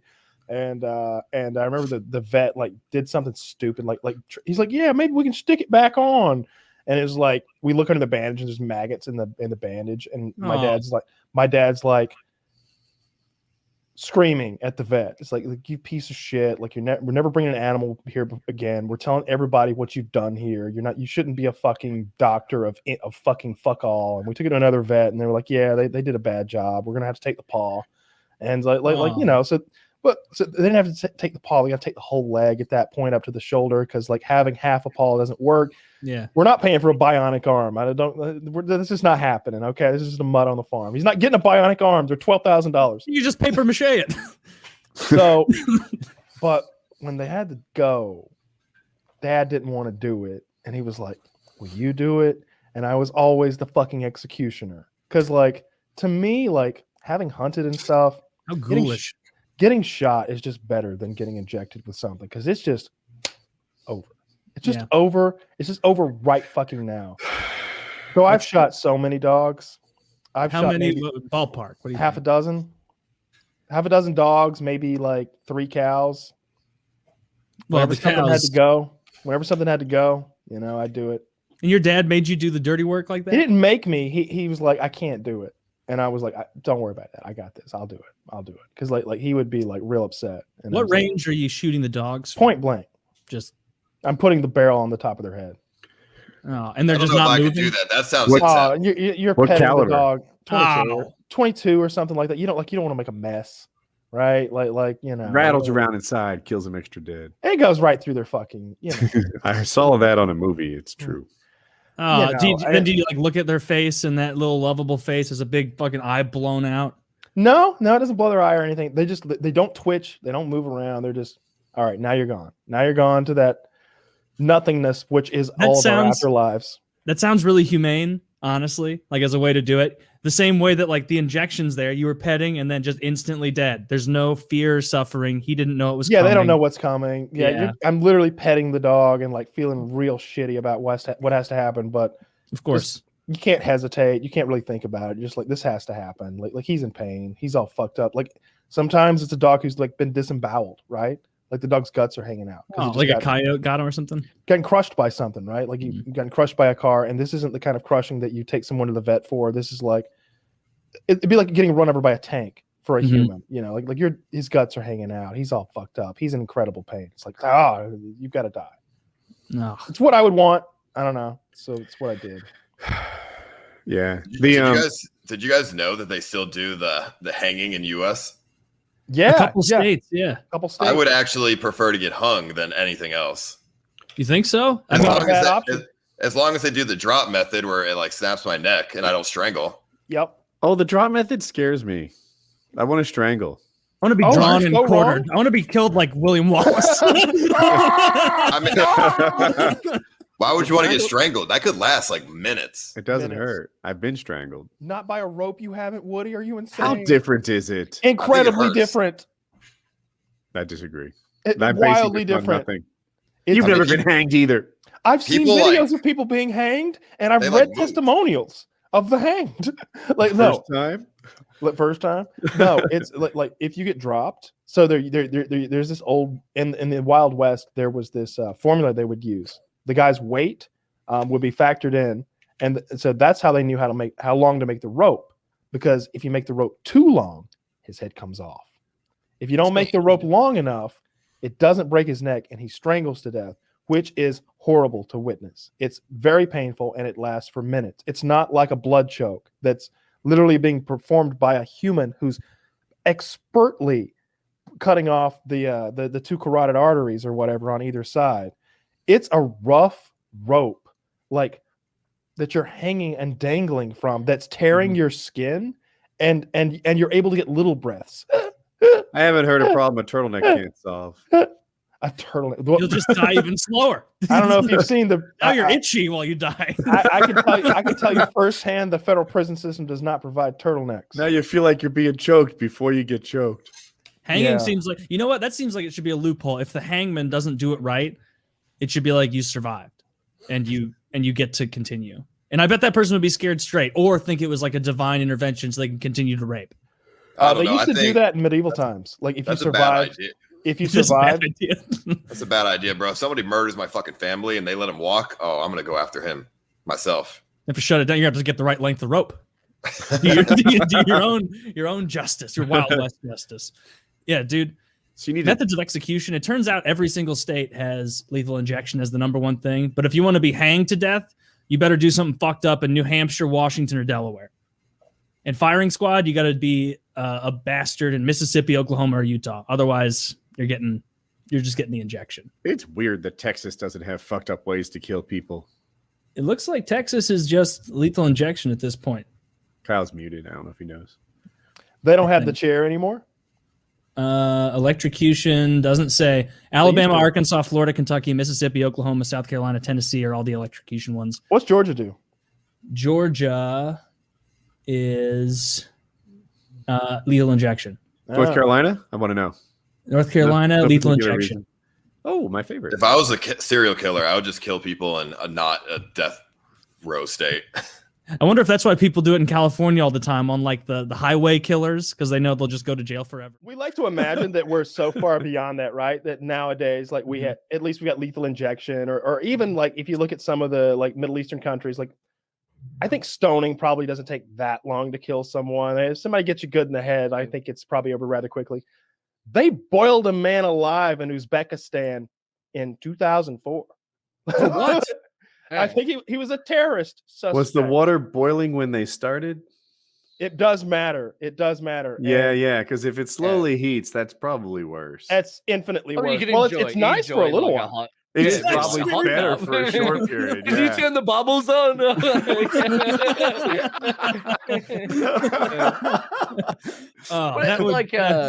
That'd be horrible.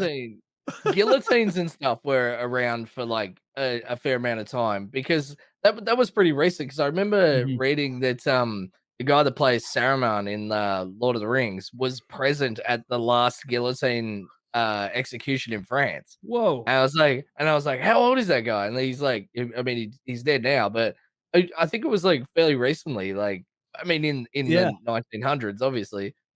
Yeah, I would take the guillotine. Was super old. I would love the guillotine. Like the guillotine to me is better than all of our modern ways. Like I would prefer guillotine to lethal injection, to electric chair, to gas chamber, 100%. It's just like boom. Oh, shit. No, we've talked about this. Firing squad. 1977. They fuck up. They don't shoot. First of all, they don't shoot you in the head in the firing squad. They shoot. I get to pick the guy, and you have to kill him. Deal. And the last one, the last. I'm like, they gave me the blank. They gave me the blank. Where are you gonna shoot? No, I want to be guillotined again. I want to be guillotined again. If you shoot him in the heart, it's not instant death. If you shoot him in the head, this mushroom bullet.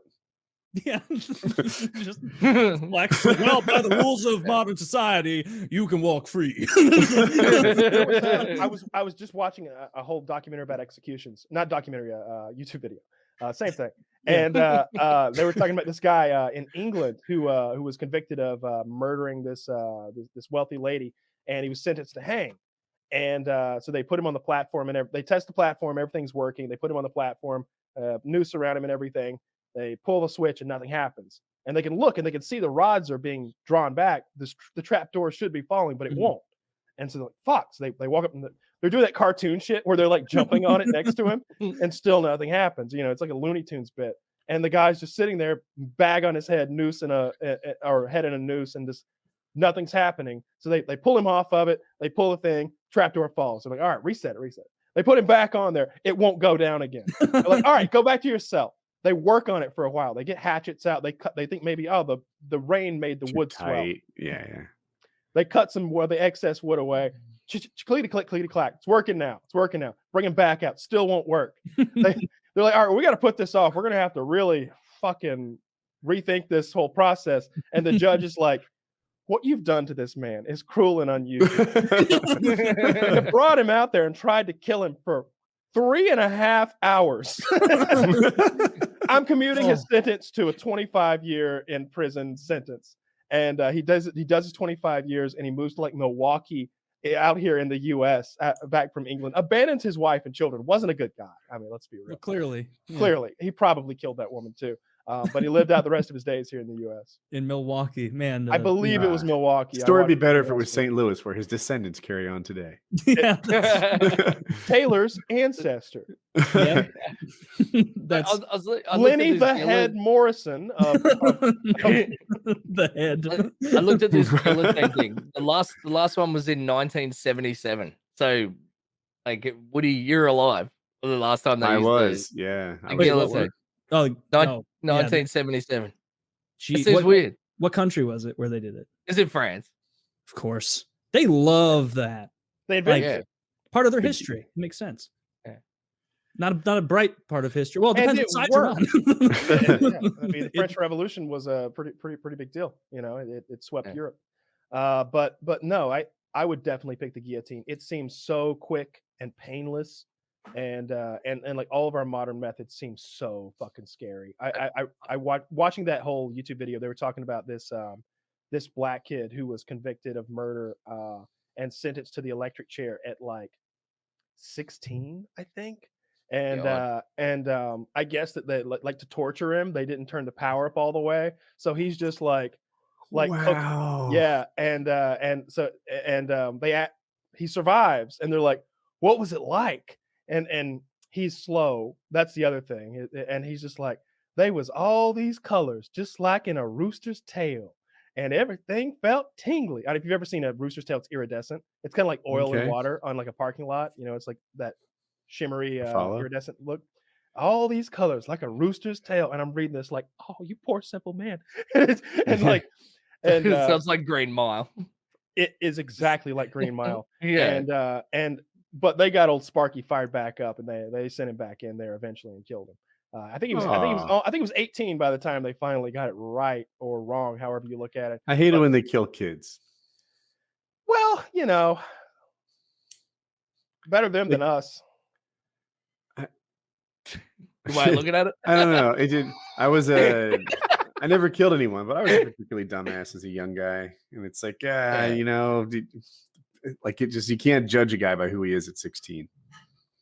You're not even like a fully formed person then. Like I'm so different to what I was when I was 16. Like him.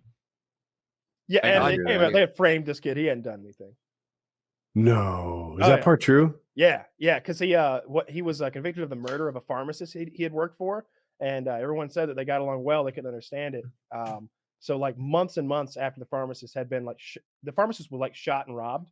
And like months later, the police arrested the black kid, and on him they found the pharmacist's wallet with his identification. And it's just like, this kid's been, he's been carrying this guy's driver's license and wallet on him for like 6 months after he murdered a man. Nobody's that slow. And it was clear that like the police just had it in evidence, and they were like, we got one, and they just like stuck it in his pocket, because they also made him confess to like some burglaries in like a town nearby. But like this is like 1915 or something. Getting to the town next door is a bit of a feat for a young They just boy cleared out all their cold cases on this poor kid. Yep. Yeah, well, back then it would have been like, what evidence do you have? And it would have been like, he's black, and then it would have been like, case closed. Good enough. I watched a whole bunch of execution stuff. There was a thing about your last meal. And it's a little different than what you might think. Like, not every state provides a last meal. They're just like, yeah, you get the same thing you got yesterday, asshole. And in Texas, the budget is $15. So it's like $15.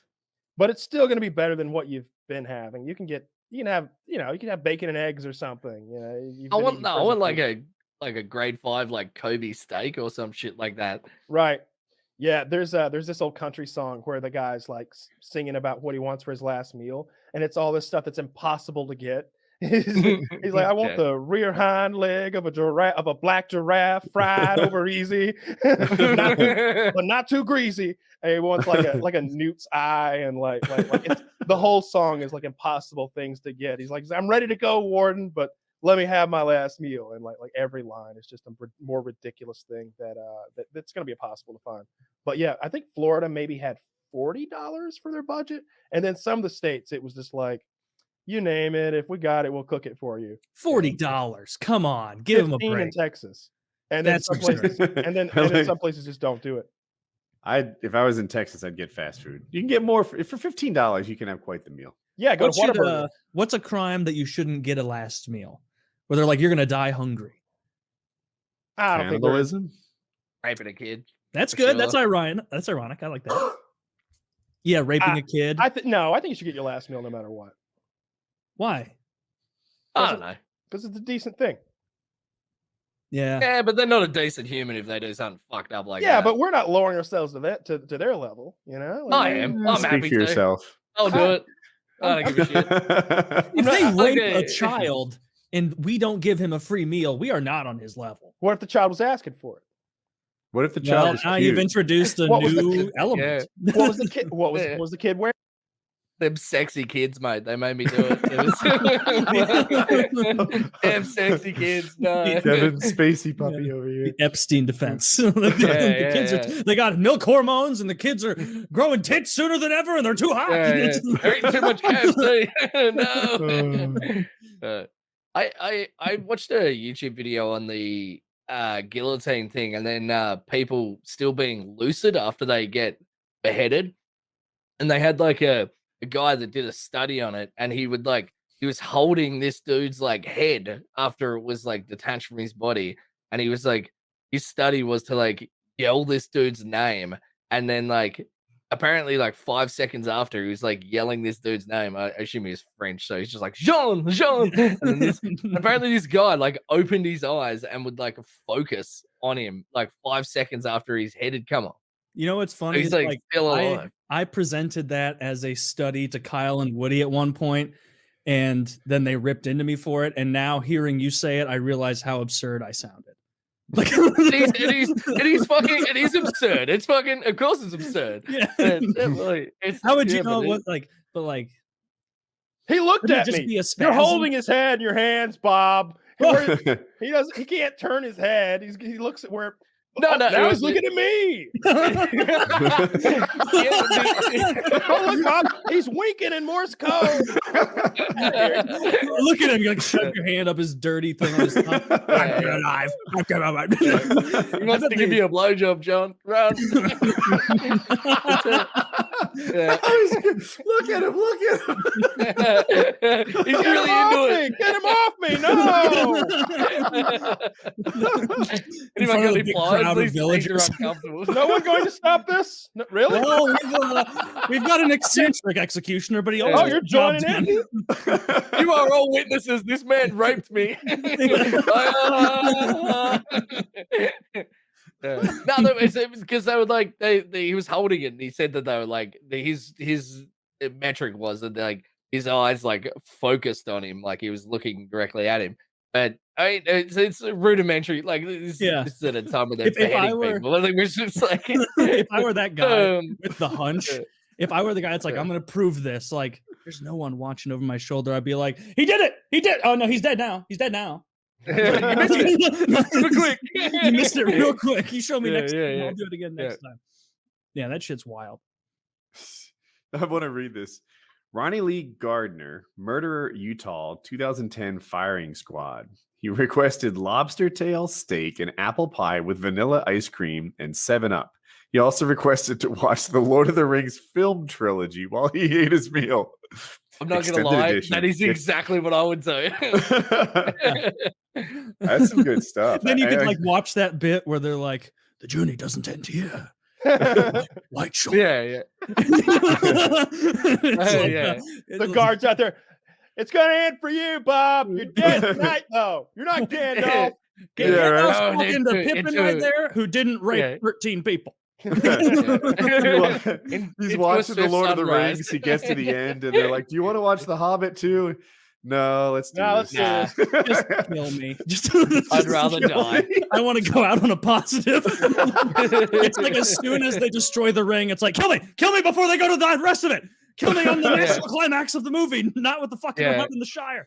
Yeah, it was pretty interesting to see like how the whole procedure worked. Like they move you from death row to something they call the death house, and you're like 10, 12 feet from the like room where it happens.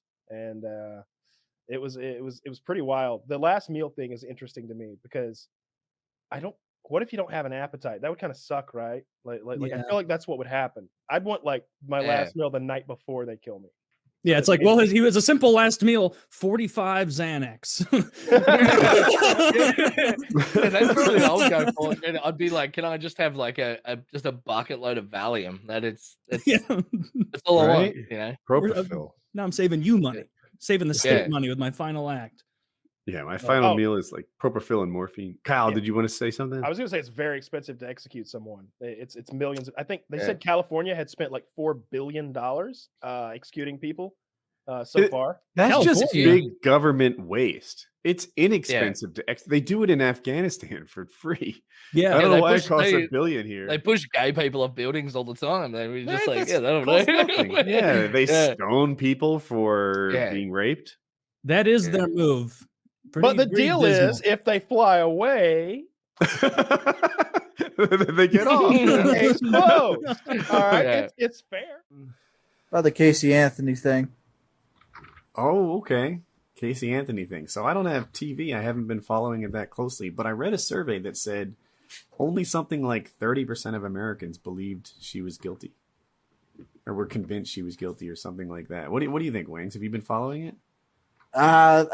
I can't tell you a survey or anything like this, but pretty much everybody's mad that she didn't get guilty. Like, obviously most people don't follow the case really, really strongly. I didn't really follow that strongly either, but I could see the point. Like, I knew she wasn't going to be guilty when they were ready to announce the verdict, because one, they never proved that Kaylee Anthony was killed. She obviously died at some point. They never proved she was killed in any way, shape, or form. There was ideas, there was theories on how she would die, but they never could prove the said theories. There was a lot of misdemeanors, a lot of loops, a lot of lies, and there's always speculation. I think the big reason that most people have it out for her is the fact that she was out partying and she pretty much made up an imaginary character when she had to basically go in for the police investigation. I think this is a topic. I think this might be a topic me and Xbox. Oh, I nearly said it wrong there. Me and Xbox. You have to stay out of. I don't think we. Do you know anything about this? I know a little bit about it, but not enough really to discuss it. Is it a big deal over there? Well, what happened was a toddler named Kaylee Anthony was killed, and toddler, toddler, 2 or 3 years old, and her mother waited a month after she went missing to report it, like 1 whole month for a toddler. For a toddler, and when she reported it missing, she said that she had a babysitter that kidnapped her a month ago, and during this period where she said that the baby was kidnapped, and when she reported it, there was photos of her, hanging out at bars, kissing up on guys, partying it up, and then later they found the body of her at her grandma's house. Fuck me, that is bad. With duct tape over the mouth and some other duct tape over the mouth, the whole nine. And she had like chloroform in her system. Casey Anthony's trunk of her car had chloroform in the carpeting of the car. Things like that. Yeah. Yeah. As That far is- as do I think she's guilty? I mean, I maybe just because of the behavior and the way she's acting, but they couldn't prove it. So if you can't prove it, you don't go to jail. Do you deserve to go to jail? Probably. Yeah. Well, that's kind of the core tenet of a legal system, isn't it? You don't put someone away unless you're, sure beyond reasonable doubt that they're guilty. Now, let me ask you. Let me ask you this. I think I don't know. Maybe I don't know, but I think that is way beyond reasonable doubt. I mean, if it was a month before it was called in, she was out partying, and then it's found in a relative's house. That I think that's enough for me anyway to put someone away for life. Well, what most people are wondering now is obviously she's going to put a book deal out there, and porn companies are offering her top dollar to show her pussy on camera. This makes perfect sense. Yep. Are we still talking about the? Are we still talking about the toddler? Like the? Yeah, we're talking about it. No, I don't mean the toddler. I'm not that bad. Oh, you European guys, for goodness sakes. Oh, I didn't mean that. That's terrible. Are you gonna close your channel now? Did you like? I think I might do that. No, it really puts waking up with vomit or sperm on you. It really puts that into perspective, though, doesn't it? That something this disgusting is going on. I don't know. Now, will you guys be watching the Casey Anthony porn? Would you check it out? Absolutely. No. Day one. No. Yes. Yeah. Why wouldn't you? Did you really watch that trial the whole time, like wondering, enraptured if she was like legally convictable, or were you just like, is she gonna? No, sure.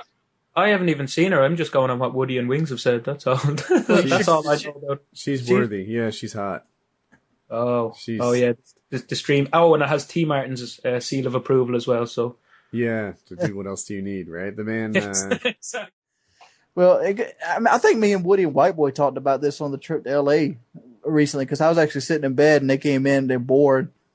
And the first thing on my mind was like, if you get sent to jail on a crime that you didn't commit, and later on down the road, you're found not guilty of the crime, and the 16 or 17 years that you basically served, you get paid restitution for. What would you think would be fair restitution? Does anybody actually know what restitution that their state would actually give?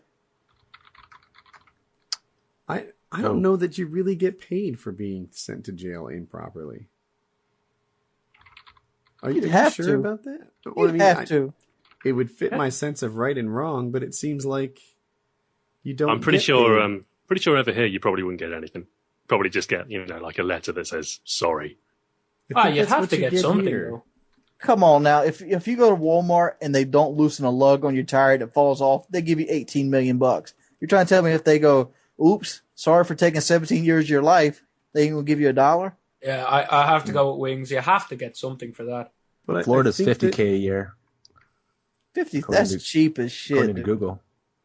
When I was a kid, I was told that if you got put away for life for murdering someone, and then it turned out they weren't dead, you could go and kill them. Now, I think that might have just been a rumor, but you can. That's double jeopardy. You can't be convicted of the same crime twice. If I killed Sideshow and I got convicted and I served my time and Sideshow is not dead, I can't be convicted of killing you again. Because would you? In that case, would you? So I could, if you fooled me and made me serve my time and I got out, I could legally kill you, and they couldn't reconvict me. I'd fly to the Bahamas. I think that's where I'd go. Oh, there we go. In the UK, you can get compensation up to £500,000. So there's that. How much per year, though? I'd rather have £500,000. Texas is only $25K per year. Still £500,000. That's like what, $75,000, something like that. So Wings is right. You can get $750,000. But you should check out these numbers. Like here, I'm going to read some off. I've done a little Googling here. In California, you get 36 grand a year. In Wisconsin, it's $5 grand a year for every year you're falsely convicted. In Alabama, it's 50 grand. In Louisiana, it's 15. In Tennessee, it's just a cap. It's not annual. $1 million. In New Hampshire, hold on to your horses. There's a cap at $20,000. New Jersey, in New Jersey, they calculate your lost income and pay you that. So if you were on welfare, you'd be fucked for that, would you? I would think so, yeah. Or if you worked at McDonald's, you just get that wage. Like that's not worth the butt pounding that I would get while I was in prison. Woody, are you insinuating that on your butt? Now, Woody, are you insinuating that you would go straight in and try to be somebody's bitch? Oh shucks, I don't know. Like I think my first approach would be to keep my nose clean, right? Just to stay away from people. Let's assume that in the prison system, there'd be people there who would just kick my ass and have no trouble with it, or groups of people who surprise you with a lock and a sock, and then self-defense really isn't going to work out. I think the first thing I do is just not look at people, stay out of trouble, etc. From there, I don't know. I guess I'd go down fighting. What the hell? I'll do it. You see, I'd have a wholly different aim. If I go to prison, my first instinct is to get back into school and get in good with the guards and the school teachers. That way, if somebody's picking on me, people that actually like me, that's actually outside the fourth wall, can come in and intervene with them. Oh, I don't know if you want to get too friendly with the guards. Have you seen Shawshank Redemption? Casey Anthony. You have sex with her? Oh my god! There's one we could talk about. You want to discuss the Casey Anthony thing? Because I got a feeling I'm like backwards from what everybody else thinks. Yeah, I don't give a shit about that. There's no proof that she killed her daughter. That's the thing, right? The reason that she was found innocent, and I think she killed her daughter. Let me just throw that out there. That's what I think is most likely. Yeah. But as far as like being a juror and having to make that decision and the burden that's put on you of another thing, if the system don't make sense, you have to get a juror that never hear about the case. Who the fuck never hear about the Casey Anthony case? That's some a retard that live in a hut by himself or something. Yeah, I didn't pay any attention to that. It wasn't until like the day. Yeah, but the thing is, like the verdict was coming out that I even heard about that stupid thing. Like, I don't really pay attention to gossip news.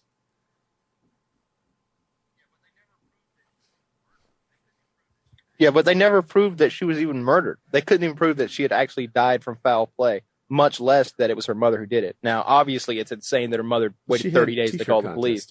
That makes you look kind of bad. Priorities. Yeah, she did. And I'm not saying she's a good mother. She's obviously a shitty mother. Terrible mother. Maybe she over her cell phone bill or something. Yeah. Who most likely killed her daughter. But I'm just saying, at no point did they prove that she killed her daughter, like beyond a reasonable doubt. I don't think. If I had been a juror and I wouldn't have wanted to be a juror because in my heart, I would know that most likely this lady killed her daughter. But based upon the legal system and the rules that are set forth for a juror, I would have to say not guilty. That I would have, because they don't ask you, do you think this person killed her daughter or not? That's not the question. The question is, has the prosecution proved beyond a reasonable doubt that this woman is responsible for like premeditated first degree murder? And the answer is no, unfortunately. It doesn't matter anyway. Somebody will kill her in the next couple of weeks anyway. Yeah, she'll be like OJ. She'll go to jail for kidnapping or like tax evasion or something. Oh, somebody going to murder her. You heard that there's a lady in Florida that looked like her. I heard it. And somebody tried to kill her. Oh, I did not hear that. She was driving. But I did hear about that. Oh, damn. Oh, that's where he lives. Don't make him homeless. It's sort of that. But then what people like OJ will do is get a really massive home, sink all their value in that, and it can't be touched. Although OJ just seemed to ignore the court for years anyway and be just fine. It seems like he doesn't care. Dude, the longer he goes, the more on his side I am. Who's to say? Have you not seen any of the documentaries or television shows? Yeah, Kyle, I've watched all of them, same as you, and I just have a difference of opinion. I don't think he did. I don't think he killed that lady. And shut up. If you go and watch, if you want to see a wonderful mini series, I know I've recommended it before, but for everybody needs to hear it every time I say it. I think it's called The People versus O.J. Simpson. OJ, yeah. It's the one with Cuba Gooding Jr. playing O.J. Snow Dogs? And from Snow Dogs. The man won an Oscar. He played a retarded guy. Yeah. He also was in Men of Honor with Robert De Niro. Very good movie. Carl Bashir, first black U.S. Navy rescue diver. It's a crazy accomplishment that he made post World War II. What's the real evidence that OJ did anything wrong? Everything. He had her blood on him, and his blood was found there, and like her blood was all over his house on his belongings and his truck. I think. Really? Yes. Yeah. And his DNA was on the I was scene, too young to follow along with it. Like that glove literally, fit. Like the only reason the glove didn't fit is he had a rubber surgical glove on. And we can all make a glove not fit. You open your hand, like you go all feminine when you want a glove to really get on. You fucking get dainty with that shit. He's up there with his big man hand, like, nope, won't go on, boss. Dude, even putting on a glove that's like had a rubber glove on. Yeah, having a rubber glove on can make it hard to put a glove on that's like even slightly too big for you. It's grippy. They were fitting gloves. They were fitted ISO. What do you call them? Isotoners. Toner. Yeah. All his shit was nice. Johnny Cochran was a genius for that, bro. His alibi was that he was in his front yard golfing for 90 minutes and no one saw him. Yeah, that's a pretty bad alibi. Taylor, I highly recommend this mini series because David Schwimmer from Friends, he plays Kardashian. So you may not know this. This is a fun little thing. Kim Kardashian's dad was OJ's best friend. Okay, like those families were intertwined, and so they're present in this during the whole thing. And so David Schwimmer is Kim Kardashian's dad, and he plays OJ's best friend. And as the thing goes on, he's starting to be like, "The fuck's going on here? Wait a minute, what the fuck? What do you mean? They found blood where?" And like he's like, you see OJ's best friend start to realize that he killed her. Yeah, he fucked, and everybody starts to realize. And at the very end, OJ's out and he's free, and he's trying to hobnob and like press the flesh, because you got to remember this as well. Not remember, but know this about OJ. Huge celebrity back then. This would be like, I don't know, like not who's beloved by all. Patrick Mahomes. Patrick Mahomes. It'd be like if Patrick Mahomes walked into fucking Outback Steakhouse, everybody shaking his hand and fucking loving him up. But at the end, everybody's looking at OJ funny.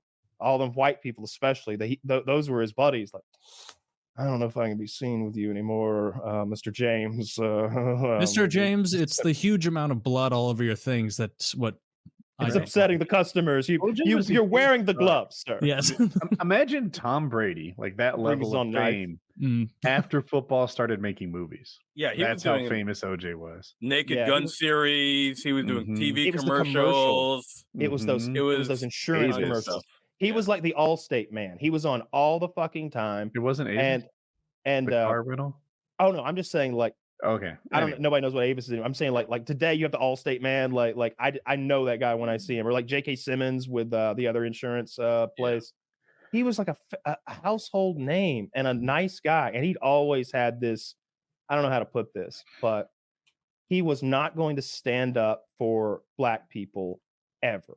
Anytime that there was an issue where you could maybe pull a Muhammad Ali and be like, "Keep your fucking money, Whitey." No, fuck you. That's wrong how you're treating my black brother.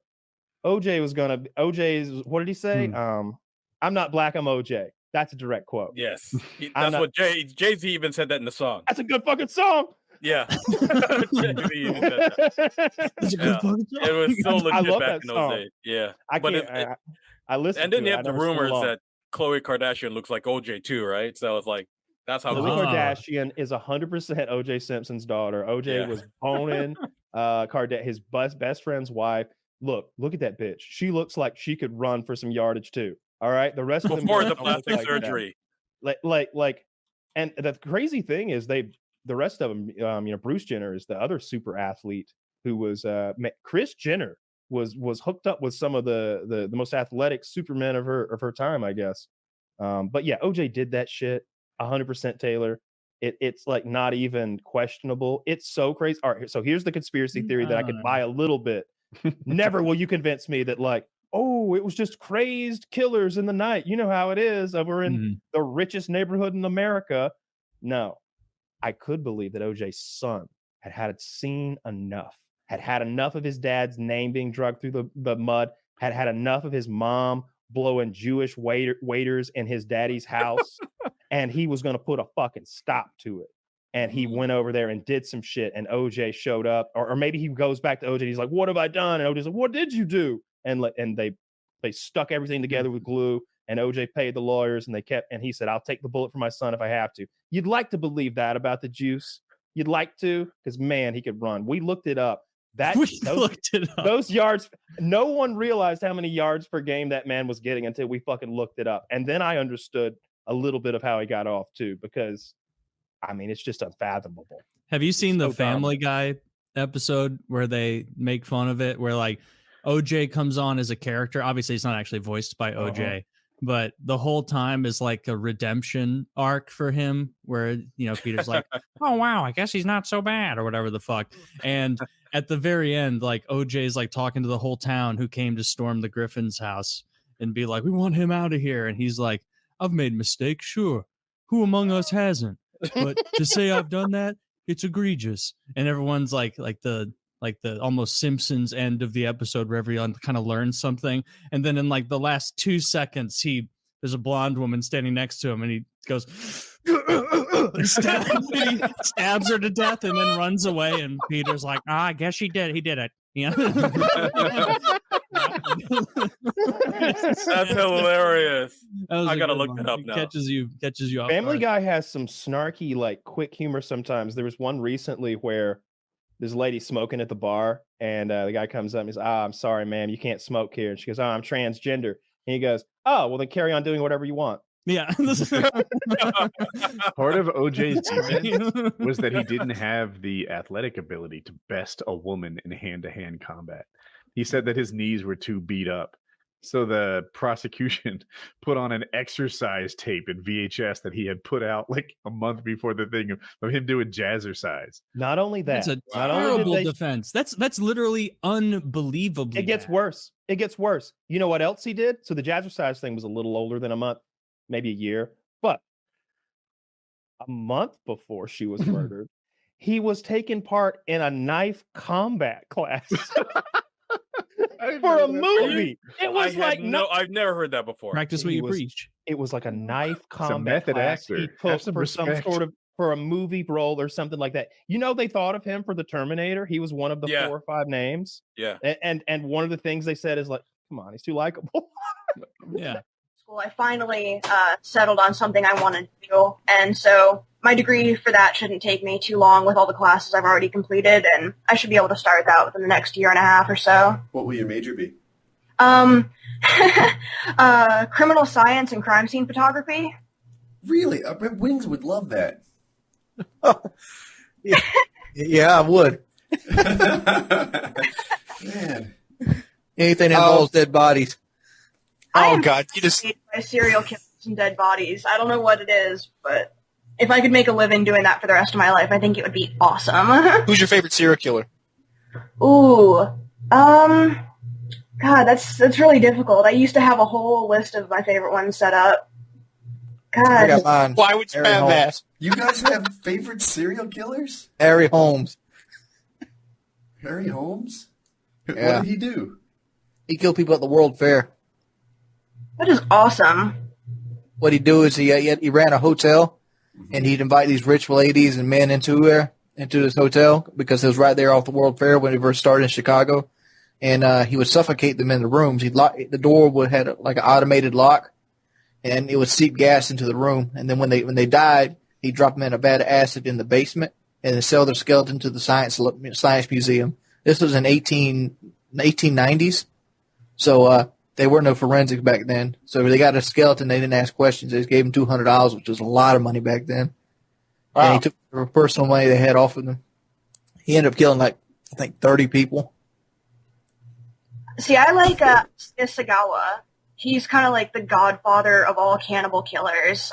Just this Japanese guy. He would just kill chicks, chop them up, shove them in a meat freezer. And when they finally caught him after all these years and hundreds of girls later, it was a complete train wreck. And I always just found him never-endingly amazing. So what year did he do his killings? Like what time period? I want to say, God, it's been, it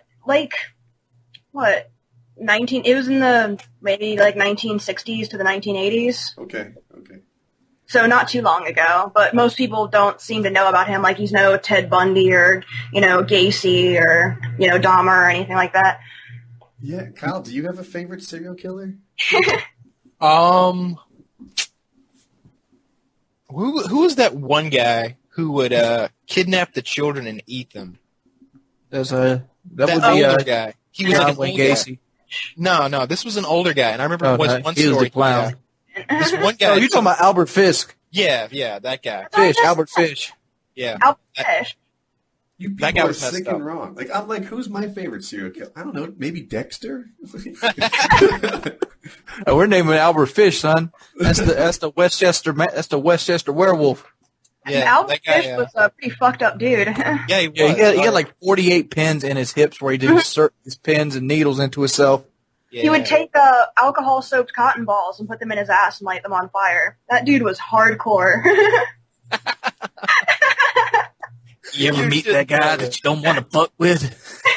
That's me. Exactly. Like, you wouldn't want to be like hanging out with that guy, just watching TV with him or anything. He might just look over at you and be like, Will you help me light this cotton ball? You like, what the fuck? I ain't down for that at all. Like, no, man, no. I think I'm gonna go ahead and head on out. Like, you sure? I've got a little girl's ass in the refrigerator I was about to fry out. Like, no. In fairness, Kurt Fish was around way before television was, so you wouldn't be watching TV with him. Yeah, that's true. That's true. Back when it was still okay to be like, hey, why don't you go wander off with this nice strange man? Exactly.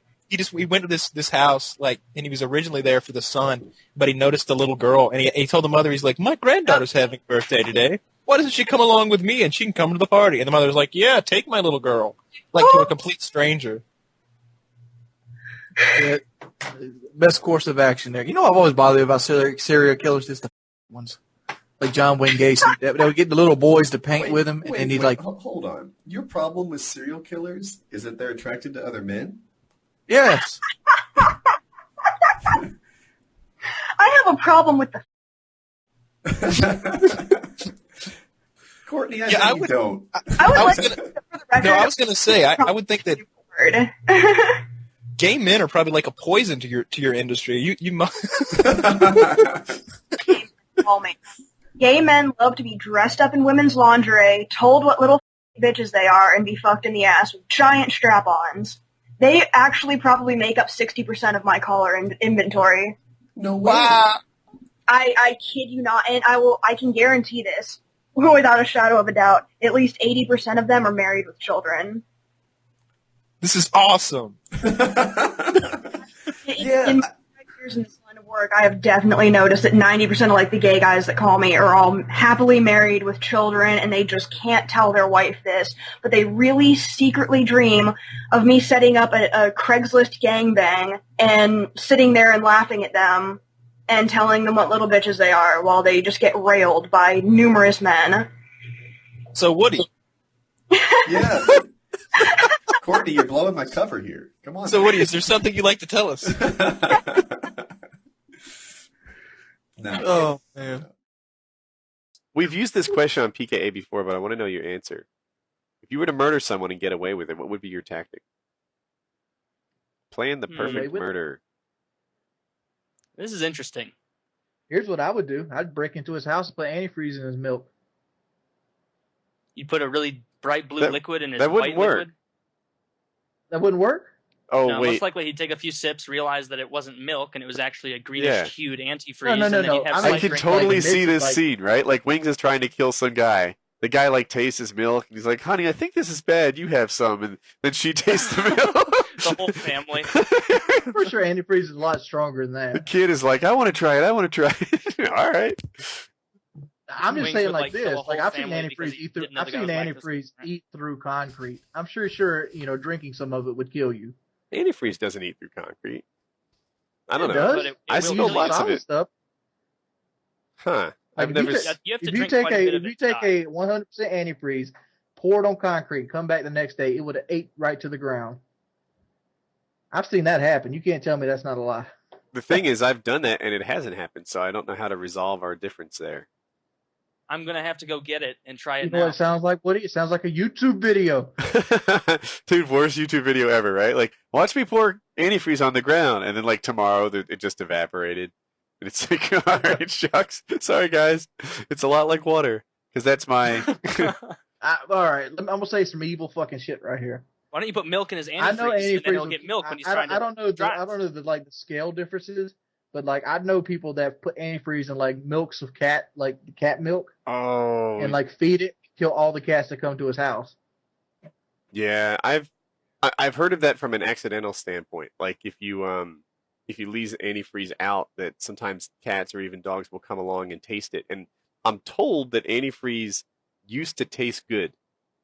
I don't know if it still does. I think maybe it doesn't anymore. But that antifreeze used to taste good, and animals would come up and eat it, or drink it, I should say, and die.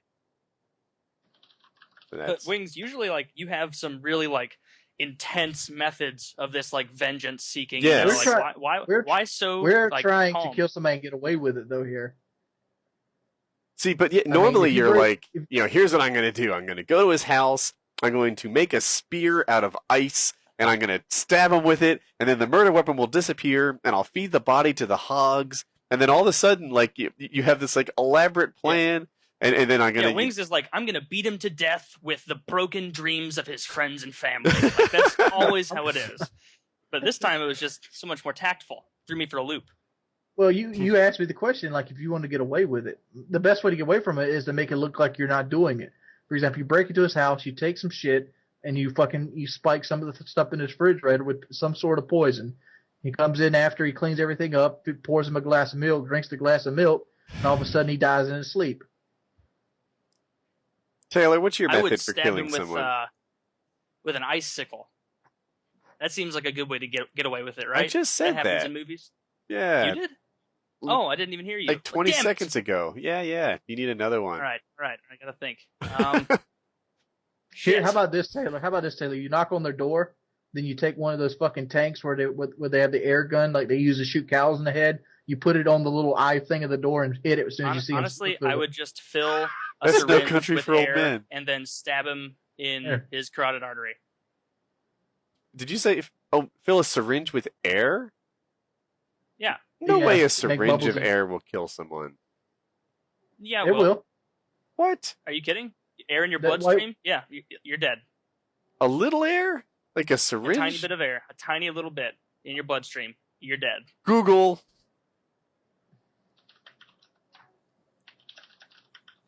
You can hear everybody typing. Yes. It's called air embolism. All right, I have 3 sources. The first source says... It's an air embolism. First source says yes. I just want to know the amount of air.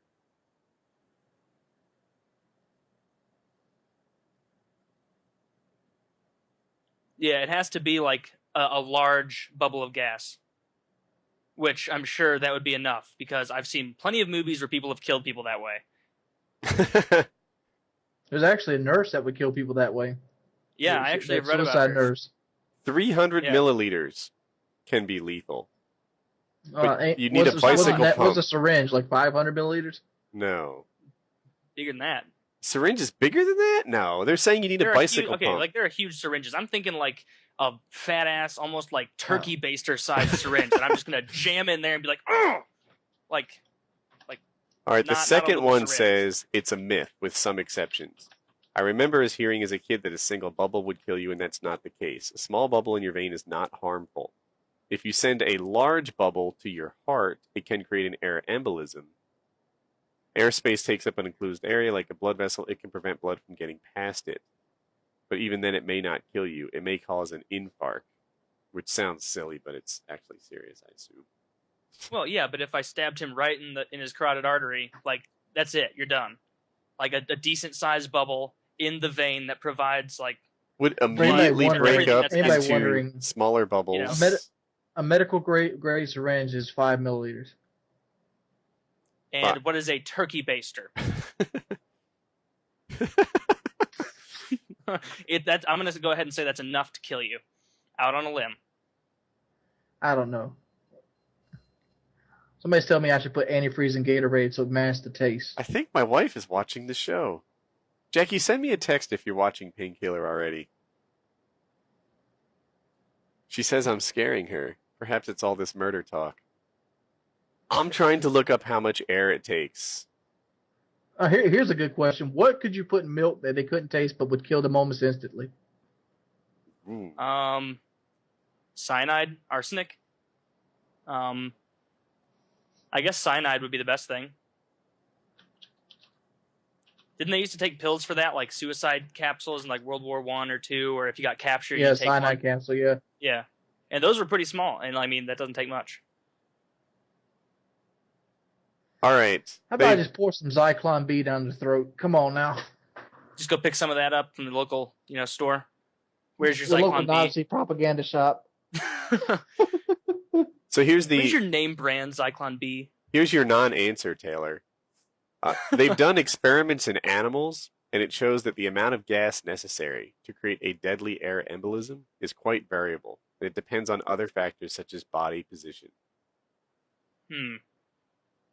And I'm sure it depends on which vein Yeah, or artery you inject it into. I've seen 2 sources now that confirm it takes a large bubble of gas to be lodged in the heart. So the carotid artery, I think that might come. That goes to the brain, so I guess that would kill him then. that might not be the one, right? You need something that's on the return path to the heart. How about this? You know what? I'm just gonna get a samurai sword. Screw this whole thing.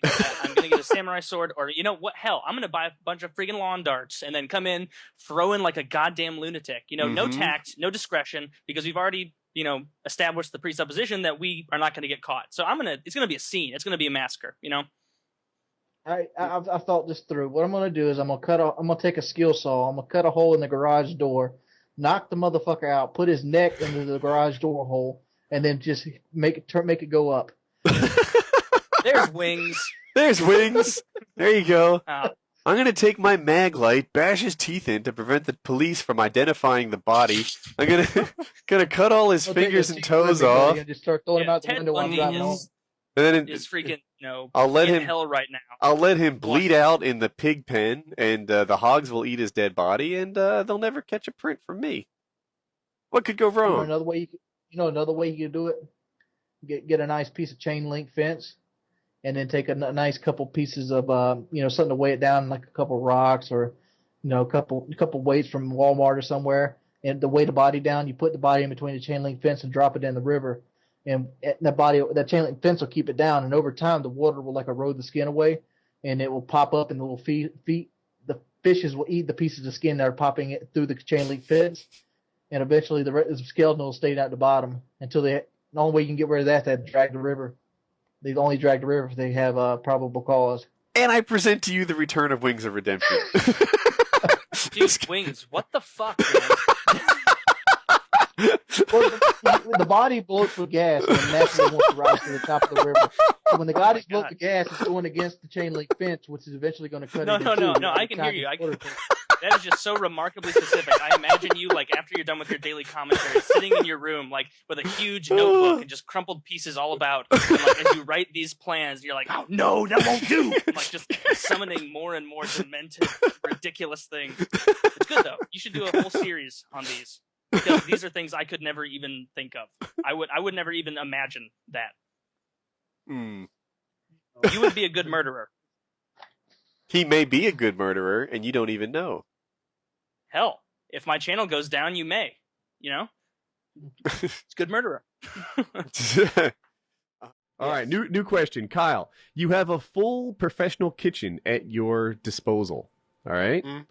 And you're hungry, and all you have is a baby and other ingredients. How would you cook it? Go. All right, so think about cooking babies. People don't understand this.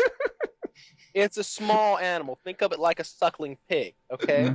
Same thing. There's a reason they don't chop suckling pig up into little bits and cook it. You never get suckling pig bacon.